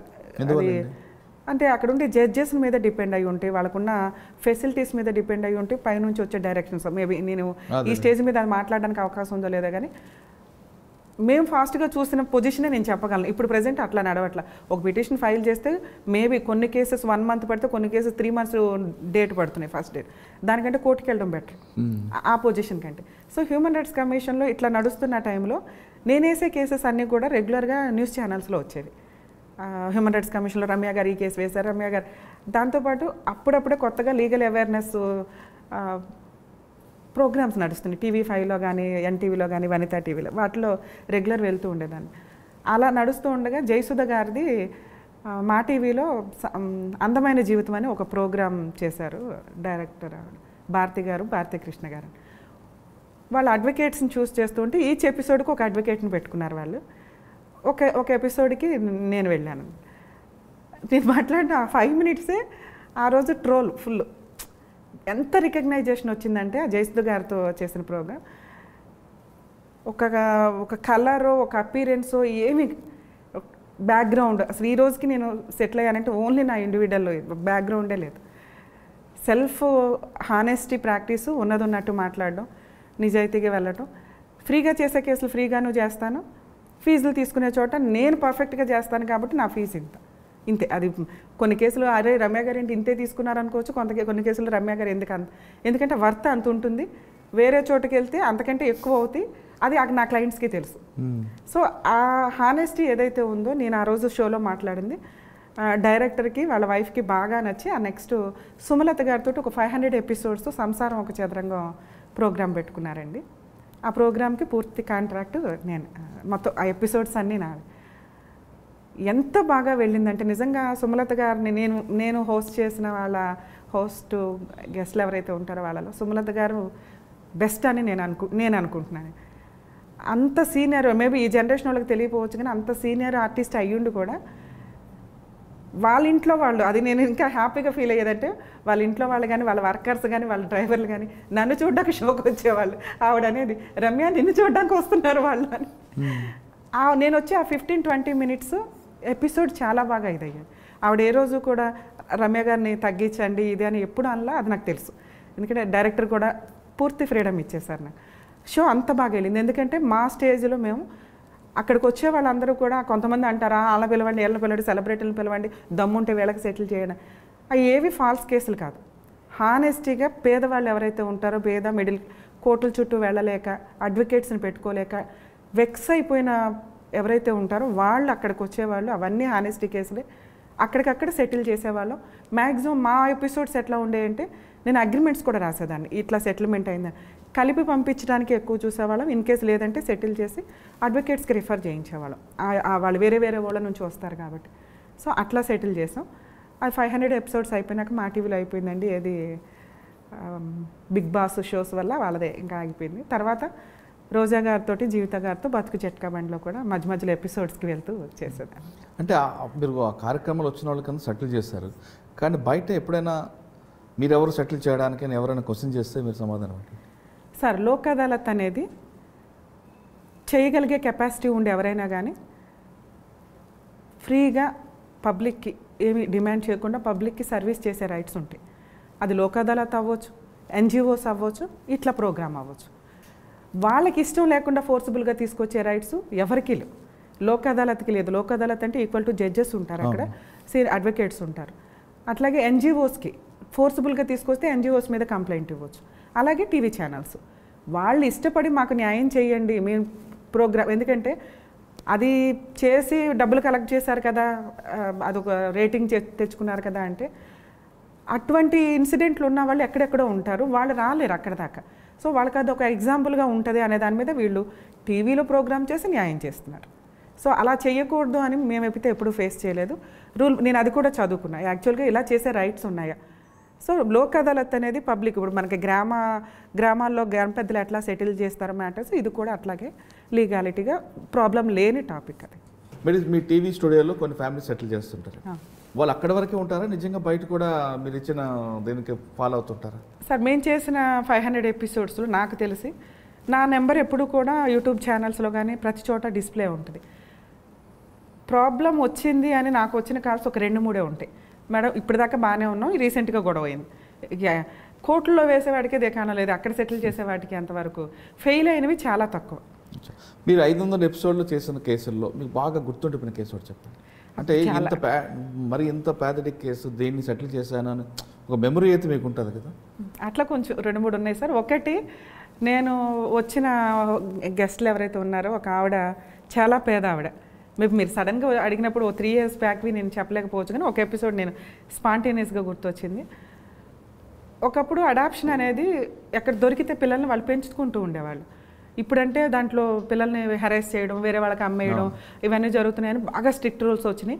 మనం ఎవరినైనా అడాప్ట్ చేసుకోవాలంటే కారా దగ్గరికి వెళ్ళి మాత్రమే అప్లై చేసుకోవాలి, రూల్ ప్రకారం తెచ్చుకోవాల్సిందే. అదో పెద్ద స్ట్రిక్ట్ రూల్స్. అడాప్ట్ చేసుకోవడానికి ఈ రోజున కొన్ని లక్షల మంది ఉన్నారు, కానీ అడాప్షన్ ఇవ్వడానికి గవర్నమెంట్ రెడీగా ఆ స్ట్రిక్ట్ రూల్స్కి కాస్త ఇది అవుతుంది. ఆ వచ్చిన ఎపిసోడ్లో ఏంటంటే వాళ్ళకి ఒక బాబు దొరికాడు చెత్తకుండి దగ్గర. ఇక ఆ బాబునే పెంచుకున్నారు వాళ్ళు. అతను ఈ రోజున 25-30 మేబీ అట్లా ఉన్నాడు. అతను వాళ్ళు సీనియర్ సిటిజన్లా ఉన్నారు. వాళ్ళంతా మేబీ తక్కువ పని చేస్తా, యాక్చువల్ పని ఎంత అని కాదు, వాళ్ళ వరకు వాళ్ళు ఇళ్లల్లో పని చేసుకునే అంత. అతను వాళ్ళు ఏదో ఉన్నంతలో ఏదో ఇల్లు కొనుక్కున్నారు. అతను ఎపిసోడ్కి వచ్చి మాట్లాడేది ఏంటంటే హక్కులు మాట్లాడుతున్నాడు. వీళ్ళు ఈ ప్రాపర్టీ కొన్నారు, ఈ ప్రాపర్టీ నాకు రిజిస్ట్రేషన్ చేయట్లేదు, ఇట్లా ఆస్తి గురించి వాళ్ళ మీద రెస్పాన్సిబిలిటీ తీసుకోకుండా వాళ్ళని డిమాండ్ చేసే పొజిషన్లో ఆ ఎపిసోడ్లో నాకు అరే భయ్ వాళ్ళు అసలు పెంచుకోకపోతే నువ్వు ఎక్కడుండేవాడివి. నేను ఆవిడకి వెళ్ళి కాళ్ళు దండం పెట్టాను.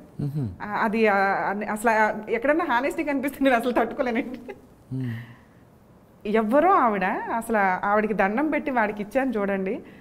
ఇన్ కేసు వాళ్ళు పెంచుకోకపోతే నీ పొజిషన్ ఏంటి? ఎవరు పెంచుకోరు, అక్కడే వదిలేసేవాళ్ళు, లేకపోతే అనాథాశ్రమాల్లో ఉండాలి. కనీసం వాళ్ళు చదివిస్తానంటే చదువుకోవట్లా సరిగ్గా. ఒక రౌడీ అలవాట్లు అనమాట. అన్ని టీవీ షోకి అయితే నీట్గానే వచ్చాడు, కానీ ఆ అలవాట్లు అట్లా ఉన్నాయి.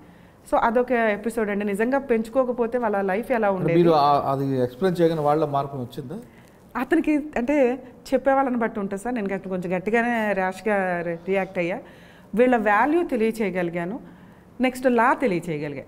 వాల్యూ తెలిసిద్దా లేదా అతనికి అనవసరం, నేను చెప్పాలి కాబట్టి చెప్పాను. లా వల్ల అతనికి ఏ రైట్స్ లేవు. వీళ్ళు అడాప్టెడ్, లీగల్గా అడాప్ట్ చేసుకున్నారు, 30 years నుంచి నువ్వు ఉంటున్నావు, ఓకే. తలుచుకుంటే వాళ్ళు నీ మీద మెయింటెనెన్స్ కేసు వేయగలరు తప్ప వాళ్ళ కష్టార్జితాన్ని పంచమనే హక్కు కొడుగ్గా నీకు లేదు. వాళ్ళ తదనంతరం నీకు వస్తే వస్తుంది. ఇప్పుడు పంచండి, ఇది ఉంటేనే నాకు పెళ్ళి అవుద్ది. అరే నేను పెంచి పెద్దవాళ్ళని చేస్తారు, అదే ఎక్కువ.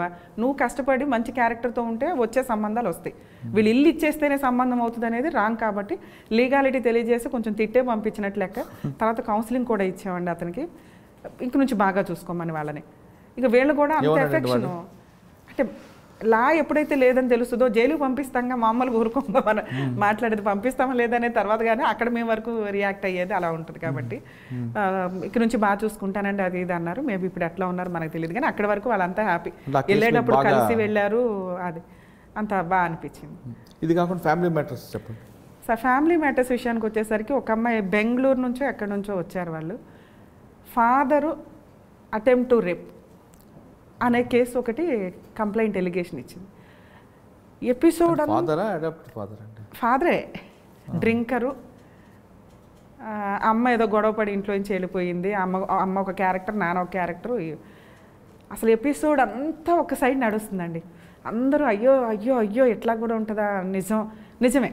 ఎందుకంటే సెక్సువల్ అబ్యూజ్ అనేది ప్రతి 3 లేడీస్లో ఒక లేడీ ఫేస్ చేస్తూనే ఉంటుంది. అది ఏ సందర్భంలో ఎక్కడ ఎవరితో ఎలా అనేది కొంత ఎక్సీడ్ అయ్యి ఉంటే, కొంత నార్మల్గా ఉంటే, కొన్ని సైకిల్ ద్వారా ఉంటాయి, కొంత ఇబ్బందికరంగా ఉంటుంది. ఇవన్నీ ఈ ప్రాసెస్ అంతా. సో అక్కడికి వచ్చేసరికి వాళ్ళ కేసుకి అతను డ్రింక్ చేసి వచ్చారు, చికెన్ కర్రీ వండమన్నాడు. ఆ అమ్మాయి వండుతుంది, వెనక నుంచి వచ్చి పట్టుకున్నాడండి. ఇట్లా ఆ అమ్మాయి ఎలిగేషన్స్. ఇక మేడం సుమలత గారు ఒక రకంగా, ఒక్కొక్కరు ఒక రకంగా చెప్పుకుంటే మనం ఎంటర్ అయినాకే రియాలిటీ వస్తుంది ఎప్పుడైనా కానీ. ఎందుకంటే వాళ్ళు చెప్పిందే నమ్ముతారు. వీళ్ళు ఫాదర్ కూడా వచ్చాడు అప్పుడు? వచ్చారు సార్. తీసుకో అలా కూర్చోడండి ఆయన. అంటే ఎలిగేషనే అది కదా, అక్కడ కంప్లైంట్ నడుస్తుంది, ఇక్కడ సెటిల్ అయితే కేసు విత్డ్రా అవుతుంది కదా, రియాలిటీ ఏంటి అనేది. కాకపోతే ఈ అమ్మాయి పెట్టిన కంప్లైంట్ స్టేజ్లోనే ఉంది, ఇంకా ఎఫ్ఐఆర్ అవ్వాలి. సో ఈవిడికి క్లారిటీ వస్తే ఫాల్స్ కేసు ఫైల్ అవ్వకుండా ఉంటుంది కదా. సో నేను ఎంటర్ అయిన తర్వాత ఆ అమ్మాయిని అడిగే క్వశ్చన్స్కి క్లారిటీ అనమాట.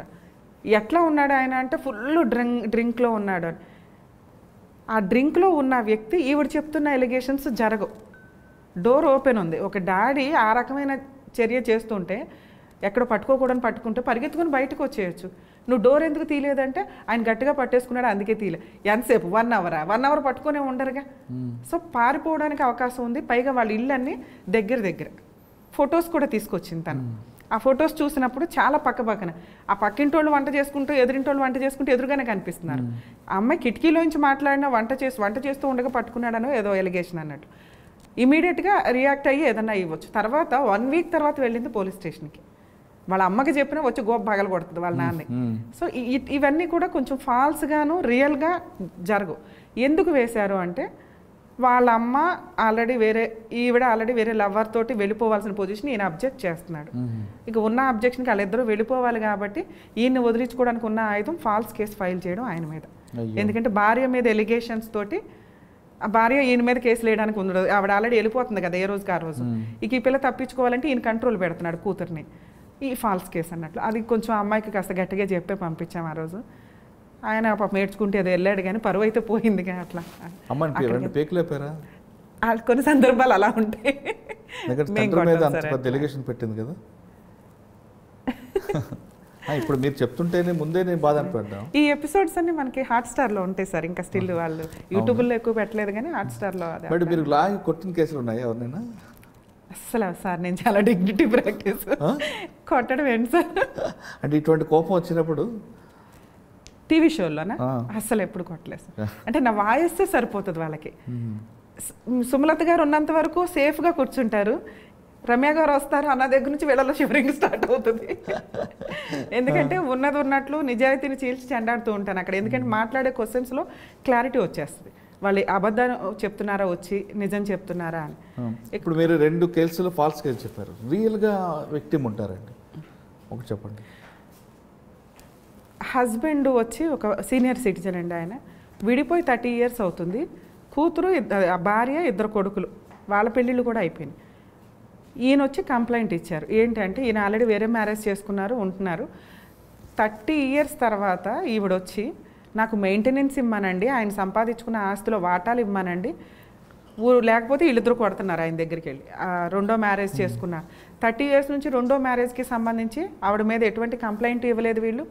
వీళ్ళు వదిలేశారు శాంతం ఆయన్ని. తిండి తిన్నాడా పోయాడా సచ్చాడా అని పట్టించుకోకుండా.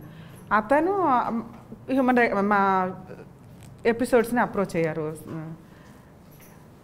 అతని మీద మేము మాట్లాడితే అతను అనేది మధ్యలో ఆవిడకి ఏదైనా అవసరం ఉన్నా మెయింటెనెన్స్లు కానీ ఇవి కానీ పంపిస్తూనే ఉన్నాడు. ఈయన ఎప్పుడైనా ఇంటికి వెళ్ళి ఏదైనా చేయాలి అన్నా కూడా వాళ్ళు సెటిల్మెంట్ చేసుకున్నప్పుడు ఈయన దగ్గర ఏవైతే ఆ రోజు పొజిషన్కి ఉన్నాయో అవి రాయించేసుకున్నారు, ఖర్చు పెట్టేసుకున్నారు, కొడుకులు ఏదో పెళ్ళిళ్ళు చేసేసుకున్నారు, అన్నీ బాగానే ఉన్నాయి. ఈయన మళ్ళీ ఏదో కష్టపడి 2 ఆవిడ ఈయన కలిపి ఏదో పనులు చేసుకుంటూ ఒక డాబా కట్టుకున్నారు చిన్నది. దాని మీద పడింది వీళ్ళిద్దరు కొడుకుల కన్ను యాక్చువల్గా. ఇక అమ్మని వేసుకొని ఈయన మమ్మల్ని అప్రోచ్ అయినప్పుడు మేము వాళ్ళకి ఫోన్ చేస్తే వాళ్ళు వచ్చారు. ఎందుకంటే వాళ్ళకు కూడా న్యాయం కావాలిగా, ప్రాపర్టీ షేర్ ఖచ్చితంగా వాళ్ళ లీగాలిటీ తెలిసిన మనకి ఇప్పుడు ఈ మధ్య ఛానల్స్లో కానీ అవన్నీ తెలియటం వల్ల ఏంటంటే ఫస్ట్ భార్యకి డైవర్స్ ఇవ్వకుండా 2వ భార్యను చేసుకున్నప్పుడు లీగల్ యాక్షను, ఇంకొకటి ప్రాపర్టీలో షేరు ఫస్ట్ భార్య పిల్లలకే ఉంటాయి తప్ప 2వ భార్యకు ఉండవు. ఈ తెలివితేటలు బాగా ఉండి వచ్చేసారు గబగబా న్యాయం చేసేస్తారు సుమలత గారు మాకు అని చెప్పి. సో ఇక్కడ సపరేషన్ కూడా క్యాలిక్యులేషన్లోకి వస్తుంది. నెక్స్ట్ వాళ్ళు ఆ రోజున పెద్ద మనుషుల దగ్గర ఒక లెటర్ రాసుకున్నారు. అది ఈయన మర్చిపోయాడు, వాళ్ళు చెప్పట్ల. ఈయనకి ఆస్తి ఇచ్చానని మాత్రమే గుర్తు. ఆ రోజులో నేను కాపురానికి రమ్మని అడిగానమ్మా, కానీ నా దగ్గర ఏదో 2 ఎకరాలు ఏదో ఉంటే అది రాయించేసుకున్నారు, అది ఇది అంటున్నారు. ఎవరి దగ్గర రాశారండి అంటే మేము క్వశ్చన్ అడిగినాక ఆయనకి రికగ్నైజ్ అయ్యింది. పెద్ద మనుషుల దగ్గర మీటింగ్ పెట్టారమ్మ. మీటింగ్ పెడితే మరి మీరు ఏమి రాసి ఇచ్చారంటే నన్ను ఈ 2 ఎకరాలు రాసేయమన్నారు, పిల్లల్ని పెంచాలి ఇవన్నీ అన్నారు కదా, రాసి ఇచ్చేసానమ్మా. మరి అప్పుడు ఏదో రాసుకొని ఉంటారు కదా అంటే ఆ పేపర్స్లు ఏమి రాసి ఉంటారు, పెద్ద మనుషులతో ఎవరితో మాట్లాడమంటే ఆ పెద్ద మనిషికి ఫోన్ చేసాం. అప్పుడు ఎవరో అదృష్టం కొద్ది ఆయన బతికే ఉన్నాడు, ఉన్న గ్రూప్ మొత్తంలో ఎవరో కదా. అవునండి, ఆ రోజున ఆవిడ రాసింది ఏది, ఇతనికి నాకు సంబంధం లేదు, నాకు 2 ఎకరాలు ఇచ్చేస్తే ఈయన ఎవరో నేనెవరో భార్యాభర్తలుగా విడిపోయినట్లే. అది లీగల్గా వ్యాలిడ్ కాకపోవచ్చు, కానీ 30 years బ్యాక్ అది వ్యాలిడ్. కొన్ని పద్ధతుల ప్రకారం నడిచిపోయినాయి మనకి, సాంప్రదాయాలు, పద్ధతులు, గ్రామ పెద్దలు ఇవి. ఆ రోజుల్లో కోర్టుకి ఎవడెళ్ళాడు? కోర్టుకి వెళ్ళడం అంటే ఒక అవమానం. ఇప్పుడంటే ఏదో ఫ్యాషన్గా అందరం ఒక 5 years 10 years నుంచి ఏ డిస్ప్యూట్ ఉన్నా లాని వాడుకుంటున్నాం, కానీ అప్పట్లో అది ఒక అవమానం. సో అది లీగల్గా వ్యాలిడ్ నా దృష్టిలో. నా స్టేజ్ నేనే జడ్జి అక్కడ. మానవత్వంగా మాట్లాడాలి. 30 years తర్వాత బుద్ధి లేకుండా ఆళ్ళెట్లో వచ్చావు, నువ్వు ఎట్టో వచ్చావు, గట్టిగా ఇచ్చి వాళ్ళ కొడుకులకి అయితే గట్టిగా ఇచ్చారా బాబు, మీరు కష్టపడి సంపాదించుకొని ఈ వయసులో మీ అమ్మని పోషించాల్సిన పోయి ఆవిడ వేసుకొని వచ్చి ఇంత పోట్లాడతారా? ఆయనే అప్పటికి 75 అట్లా ఉన్నాడు, కానీ కొంచెం స్ట్రాంగ్గా ఉన్నాడు. రైతు పనులు చేసుకునే వ్యక్తులు కదా, స్ట్రాంగ్గా ఉన్నాడు వ్యక్తి. ఆ సెకండ్ వైఫ్ వాళ్ళు 30 years నుంచి వాళ్ళు కలుసున్నారు. మీ అమ్మతో చేసుకుని 5 years, 5 yearsలో మీరిద్దరు పుట్టారు. ఉన్నంత వసూలు చేసుకుంది మీ అమ్మ. ఇప్పుడు వచ్చి ఇంకా ఏం వసూలు చేస్తారంటే, లీగల్గా డైవర్స్ తీసుకోలేదు కాబట్టి హక్కులు తెలియగానే 30 ఏళ్ళ తర్వాత 50 ఏళ్ళ తర్వాత వచ్చేస్తున్నారు. ఈ మధ్య కొత్తగా మాకు ప్రాపర్టీ కేసులు కానీ ఇవి కానీ చూస్తే అది కోర్టు ఇట్లా అంది కదా, ఇప్పుడు మేము వచ్చేసి మేము కేసులు వేసుకుంటాం, దానికి ఒక లిమిటేషన్ ఏడుస్తుంది. సో మీరు ఆల్రెడీ ఆ రోజు తీసుకున్నారు, ఈ పెద్ద మనిషి చెప్పిన దాని ప్రకారం మీకు ఏ రైట్స్ లేవు, దొబ్బేయండి ఇక్కడ నుంచి అని చెప్పి పంపించాం. సో ఆయన అయితే అసలు చాలా హ్యాపీ. ఇక్కడ మేబీ కోర్టుకి వెళ్ళినా ఆయనకి, ఎందుకంటే వీళ్ళు కేసు వేసేయచ్చు కదా, వీళ్ళు కేసు వేసేయచ్చు కదా సార్, ఎందుకంటే భార్య, లీగాలిటీ, డైవర్స్ లేవు. సో దానివల్ల కేసు వేస్తే ఈయన అడ్వకేట్ని పెట్టుకొని ఫైట్ చేస్తే కోర్టు కొట్టేస్తుంది, ఎందుకంటే దాంట్లో మైనస్లు ఎక్కువ ఉన్నాయి కాబట్టి. మేబీ ఇవ్వమంటే మెయింటెనెన్స్ ఇవ్వమనొచ్చు. మానవత్వం అయితే ఒకటి ఉండాలిగా. ఇక లా ఉంది కదా అని కోర్టులు చూడితే ఇప్పటికే వేల లక్షల కేసులు పెండింగ్ ఉన్నాయి, ఎందుకంటే ఇట్లాంటి ఫాల్స్ కేసులు ఎక్కువ. అది ఫాల్స్ అంటానికి వాళ్ళ దృష్టిలో అది కరెక్ట్ ఏమో, కానీ కొంచెం మానవత్వం ఉంటే కొన్ని కేసులు ఫైలింగే ఆగుతాయి అనేది నా ఉద్దేశం. ఓకే, ఇక మనం మరొకసారి బ్యాక్ వద్దాం. అంటే మీ సర్వీస్ గురించి అడుగుతా. సార్ మీ సర్వీస్ అంటే కాదు, మీ అడ్వైస్ కావాలి. ఇప్పుడు సాధారణ ఇంటి పక్కన తిట్టుకుంటుంటారు కొంతమంది, ఆమె ఏదో చెప్తుంటుంది, చాడీలు పెట్టుకుంటుంటారు, కానీ అక్కడ పులి స్టాప్ పడాలంటే పోలీస్ స్టేషన్కి వెళ్తే ఇది కాగజబుల్ అఫెన్స్ కాదు అని చెప్తారు. వాళ్ళ మీద ఏదో చర్య తీసుకోవాలి, నన్ను తిడుతుంది ఆవిడ అని, ఏం చేయాలండి? కొరాదేర పంచాయతీలు ఏదో నడుస్తుంటాయండి. అంటే సెక్షన్ 268 IPCలో పబ్లిక్ న్యూసెన్స్ కింద వస్తుంది. పక్కింటి వాళ్ళు మనకి గొడవలు జరుగుతున్నాయి, అది హద్దులకు సంబంధించి కానీ, లేకపోతే వీళ్ళ చెట్టు ఆకులు ఎక్కడ పడుతున్నాయి, వాళ్ళ చెట్టు ఆకులు అటు పడుతున్నాయి అని కానీ, లేదా ఏదో సందర్భాల్లో గొడవలు జరుగుతుంది, ఏ సందర్భంలో, లేదా వాళ్ళకి వీళ్ళకి పడక, ఈ సందర్భాల్లో మాట్లాడుకోవడం కానీ తిట్టుకోవడం కానీ జరుగుతూ ఉంటుంది. సో ఇట్లాంటి సందర్భం జరిగినప్పుడు అవి ఎట్లా ఉంటాయంటే, వాళ్ళు చేసే యాక్ట్ మాటల ద్వారా కానీ, సైగల ద్వారా కానీ, ఫిజికల్గా కానీ అటాకులు జరిగితే ఆటోమేటిక్గా వీళ్ళు పబ్లిక్ న్యూసెన్స్ కింద కంప్లైంట్ ఫైల్ చేయడానికి అవకాశం. ఫిజికల్గా జరిగితే పోలీస్ స్టేషన్కి వెళ్ళొచ్చు. ఈ రెండిట్లో కూడా సార్, ఎందుకంటే మాటలు బూతులు మాట్లాడేస్తారు, నువ్వేవతే అంటే నువ్వేవతే అని వేసుకునే అంత, అంటే జెంట్స్ కానీ లేడీస్. ఓకే, అది కాకుండా కేవలం మీరు అన్నట్లుగా సైకిల్తో కానీ, లేదా ఎదుటి వ్యక్తి మీద పెట్టి తిడుతున్నట్లు కానీ ఇటువంటి జరుగుతుంటాయండి. ఎదుటి వ్యక్తి మీద పెట్టి తిట్టేటప్పుడు మనం ప్రూవ్ చేసుకోవడం కుదరదు, మనకి అది మెంటల్ టెన్షన్. సో ఎదుటి వ్యక్తి మీద పెట్టి మనకే వినిపించేలాగా చేస్తున్నారు అంటే మూడో వ్యక్తి ఎవరైనా ఎవిడెన్స్ ఉండాలి. అవునండి వీళ్ళకి ముందు, దీని ముందు ఏమి యాక్ట్ జరిగింది, ఉత్తిని నేను ఎవరినో తిడుతున్నా అంటే మిమ్మల్ని తిడుతున్నట్టు కాదుగా, మీకు నాకు ఏదో ఒక యాక్ట్ జరగాలి, ఒక ఇన్సిడెంట్ జరిగి ఇది ఇంకొకరికి తెలియాలి. ఆ మూడో వ్యక్తి అవునండి వీళ్ళిద్దరి మధ్య ఒకప్పుడు గొడవ జరిగింది, అదే కంటిన్యూ అవుతుంది, ఈవిడేం చేస్తుందంటే ఇండైరెక్ట్గా తిడుతుంది. ఖచ్చితంగా ఈ థర్డ్ వ్యక్తి ఎవరైతే ఉంటారో చూసి విని ఉన్న వ్యక్తులు వాళ్ళు సపోర్ట్ చేస్తే కనుక అది పబ్లిక్ న్యూసెన్స్ కింద పోలీసులు వచ్చి వీళ్ళ మధ్య కౌన్సిల్ చేస్తారు. ప్రతి కేసు గబుకుని రిజిస్టర్ చేయడానికి అవ్వదు, కానీ అటాక్ కానీ ఇవి కానీ డైరెక్ట్గా ఉన్న కేసుల్లో కంప్లైంట్ విక్టిమ్ ఎవరైతే ఉంటారో వాళ్ళు కంప్లైంట్ ఇస్తే కనుక విత్ ఎవిడెన్స్ తోటి, ఒక్కోసారి ఫోన్ రికార్డ్స్ ఇవి పెట్టుకుంటూ ఉంటారు, కంప్లైంట్లు రిజిస్టర్ చేస్తారు. ఎవిడెన్స్ లేని టైంలో ఈ సెకండ్ పార్టీలను ఎవరైనా తీసుకుంటే కనుక వాళ్ళు ప్రాపర్గా అవునండి అన్నా కూడా వీళ్ళు ఏం చేస్తారంటే 2 పార్టీస్ని పిలిచి కౌన్సిల్ చేయడం జరుగుతుంది. ఎందుకంటే ఇదేమో ఎక్సీడ్ అయిపోవాలి, స్టార్టింగ్ స్టేజ్లోనే ఉంది, మళ్ళీ కేసులు పెడితే ఇంకా పెద్ద గొడవలు అవుతాయి. సో దానివల్ల కౌన్సిలింగ్ చేసి చూడడానికి చూస్తారు. కౌన్సిలింగ్కి వచ్చినప్పుడు వాళ్ళు నిజంగా యారగెంట్ అయితే వాళ్ళ బిహేవియర్ అలాగే బిహేవ్ చేస్తారు, అప్పుడు ఆటోమేటిక్గా ఎఫ్ఐఆర్ రిజిస్టర్ చేయడం జరుగుతుంది. ఓకే. రెండోదండి, భార్య భర్తల మధ్య గొడవలు, భర్తని భార్య అని బాగా హింసిస్తుంటారు, ఆ కేసుల్లో 498 అని పెడుతుంటారు. అంటే ఫిజికల్గా ఆమెని హింసించడం కాకుండా మెంటల్గా కూడా హింసించే దుర్మార్గులు ఉన్నారు కొంతమంది. అంటే వాళ్ళని ఏ విధంగా కేసు పెట్టాలి పోలీస్ స్టేషన్లో? డైలీ 100 చేయమంటారా, లేదు అదంతా ఎవిడెన్స్ చూపించి పోలీస్ స్టేషన్లో పెట్టాలా? ఫ్యామిలీ మ్యాటర్స్లో ప్రాపర్ ఎవిడెన్స్లు ఉండవండి, అసలు ఎవిడెన్స్ పెట్టుకుంటేనే ఫ్యామిలీ పోద్ది. భార్యాభర్తలు అంటే 4 గోడల మధ్య జరిగే ఇప్పుడు పెడుతున్నారు. అదే బాగా లా అవేర్నెస్ వచ్చేసి ఎవరికాళ్ళు కాపురం నిలబెట్టుకోవడం ఎలాగా అనే దానికంటే సాక్ష్యాలు పోగేసుకోవడం ఎలాగా అనే దాని మీదే కాన్సన్ట్రేట్ చేసి ఎప్పుడైతే ఆ సాక్ష్యం వీళ్ళు గ్యాదర్ చేస్తున్నారు అని తెలుస్తుందో గొడవలు పెద్దవి అయిపోతున్నాయి. ఆ ఎవిడెన్స్ని కోర్టు ఏం పెద్దగా కన్సిడర్ చేయదు, అవి సెకండరీ ఎవిడెన్స్లు. అసలు బేసిక్ ఎవిడెన్స్ అంటే నిజంగా కొడితే కనుక ఇమీడియట్గా డాక్టర్ దగ్గరికి వెళ్ళింది కానీ కంప్లైంట్ ఇచ్చినవి కానీ వాటిని ఎవిడెన్స్ కింద కన్సిడర్ చేస్తారు. వీళ్ళే స్క్రీన్ షాట్లు తీసేసుకొని ఒక 4 సంవత్సరాలు బాగానే ఉండి అప్పుడు కొట్టాడండి అనేవి కొంత కన్సిడర్ చేయడానికి కష్టం అవుతుంది. అంటే ఇమీడియట్గా ఏం చేయాలండి? ఇమీడియట్గా ఎప్పుడు కూడా అంటే కొట్టేదాకా తెచ్చుకోవద్దని నా ఉద్దేశం. కర్మ కొద్దీ కొట్టారే అనుకోండి, ఒక్కసారి పోలీస్ స్టేషన్ కంప్లైంట్ అంటూ వెళ్తే కాపురాలు పోతాయి. దానివల్ల కొంతమంది భరిస్తూ ఉంటారు. ఎంతవరకు భరిస్తున్నారు అనేది వాళ్ళ పర్సనల్ విషయం, భరించమని నేనేం చెప్పట్లా. ఇన్ కేస్ భరించడం వల్ల ఎందుకు భరిస్తున్నారు అంటే కాపురం పోతుందనో, ఇంట్లో వాళ్ళ పేరెంట్స్ యాక్సెప్ట్ చేయరనో, కొంతమంది పరువు కోసం ఎలా అయినా నువ్వు అక్కడే జావనే వాళ్ళు ఇప్పటికే ఉన్నారు.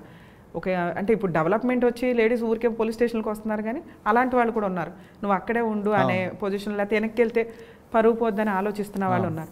ఇన్ కేస్ అయినా కూడా నేనేమంటానంటే ఇటువంటి ఎవిడెన్స్లు రిపీటెడ్గా వస్తాయనో కాదనో కాదు, ఆ వ్యక్తిని కంట్రోల్ చేయాలి అంటే ఖచ్చితంగా ఆ టైంకి 100కి డైల్ చేయడం బెటర్. వాళ్ళు కంప్లైంట్ అయితే ఏం రిజిస్టర్ చేయడం ఇప్పుడున్న సుప్రీంకోర్టు గైడ్ లైన్స్ ప్రకారం ఫ్యామిలీ మ్యాటర్స్లో ఖచ్చితంగా 2-3 టైమ్స్ కౌన్సిలింగ్ మాత్రమే ఉంది. భర్త వేధిస్తే డైల్ 100 ఫోన్ చేయాలంటారు. సో ఆ ఇన్సిడెంట్లు జరిగినప్పుడు అండి యాక్చువల్గా కాపురం నిలబెట్టుకోవడం కోసమని లేడీస్ అరే కంప్లైంట్ ఇస్తే ఏమైద్దో అన్నదాంతో ఆగుతూ ఉంటారు. కానీ నేను ఇచ్చే బెస్ట్ సజెషన్ ఏంటంటే భరించగలగడం అది మీ పర్సనల్ విషయం. వీళ్ళని కంట్రోల్ పెట్టాలి అంటే ఈ రోజున ఎవరు చెప్పినా వినే పొజిషన్లో ఎవరు ఉండట్లా. సో ఫిజికల్ అటాక్ చాలా తగ్గినాయి ఒక రకంగా మాట్లాడాలంటే. ఒకప్పుడు అసలు కొట్టడం ఒక హక్కులాగా ఫీల్ అయ్యేవాళ్ళు, లేడీస్ కూడా అలాగే ఫీల్ అయ్యేవాళ్ళు. అవును ఆ మాత్రం కొట్టపోతే ఎట్లా అండి అనే పొజిషన్లో ఉండేవాళ్ళు. ఇప్పుడులో కొంచెం రియలైజేషన్ వచ్చింది ఎవరిని ఎవరు కొట్టకూడదు అనేది. సో ఇన్ కేస్ నిజంగా అట్లా ఫిజికల్ అటాక్ వస్తుంది అంటే ఎక్కువ క్రూయాలిటీ ఉన్నట్టు లెక్క. అలాగే లేదా వీళ్ళు ఎక్కువ రెచ్చగొడుతున్నట్టు.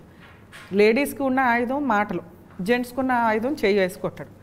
ఈ రెండు క్లాష్ అవుతున్న సందర్భంలో ఆ అమ్మాయి మాట్లాడే మాటలను ప్రూవ్ చేయడం పెద్దగా జరగదు. కాబట్టి ఫిజికల్ అటాక్ అతను కూడా దమ్ముంటే మాట్లాడాలి, అంతేగాని ఫిజికల్ అటాక్ ఇచ్చే రైట్స్ ఉండవు. కాబట్టి పనిష్మెంట్ పడడానికి అవకాశం ఉంది. సో అతన్ని కంట్రోల్ చేయాలంటే ఆ టైంలో అరే కాపురం పోతుంది అనేది కాదు, అతన్ని కంట్రోల్ చేయడానికి కోసమన్నా అట్లీస్ట్ 100కి డైల్ చేయడం బెస్ట్ ఆప్షన్.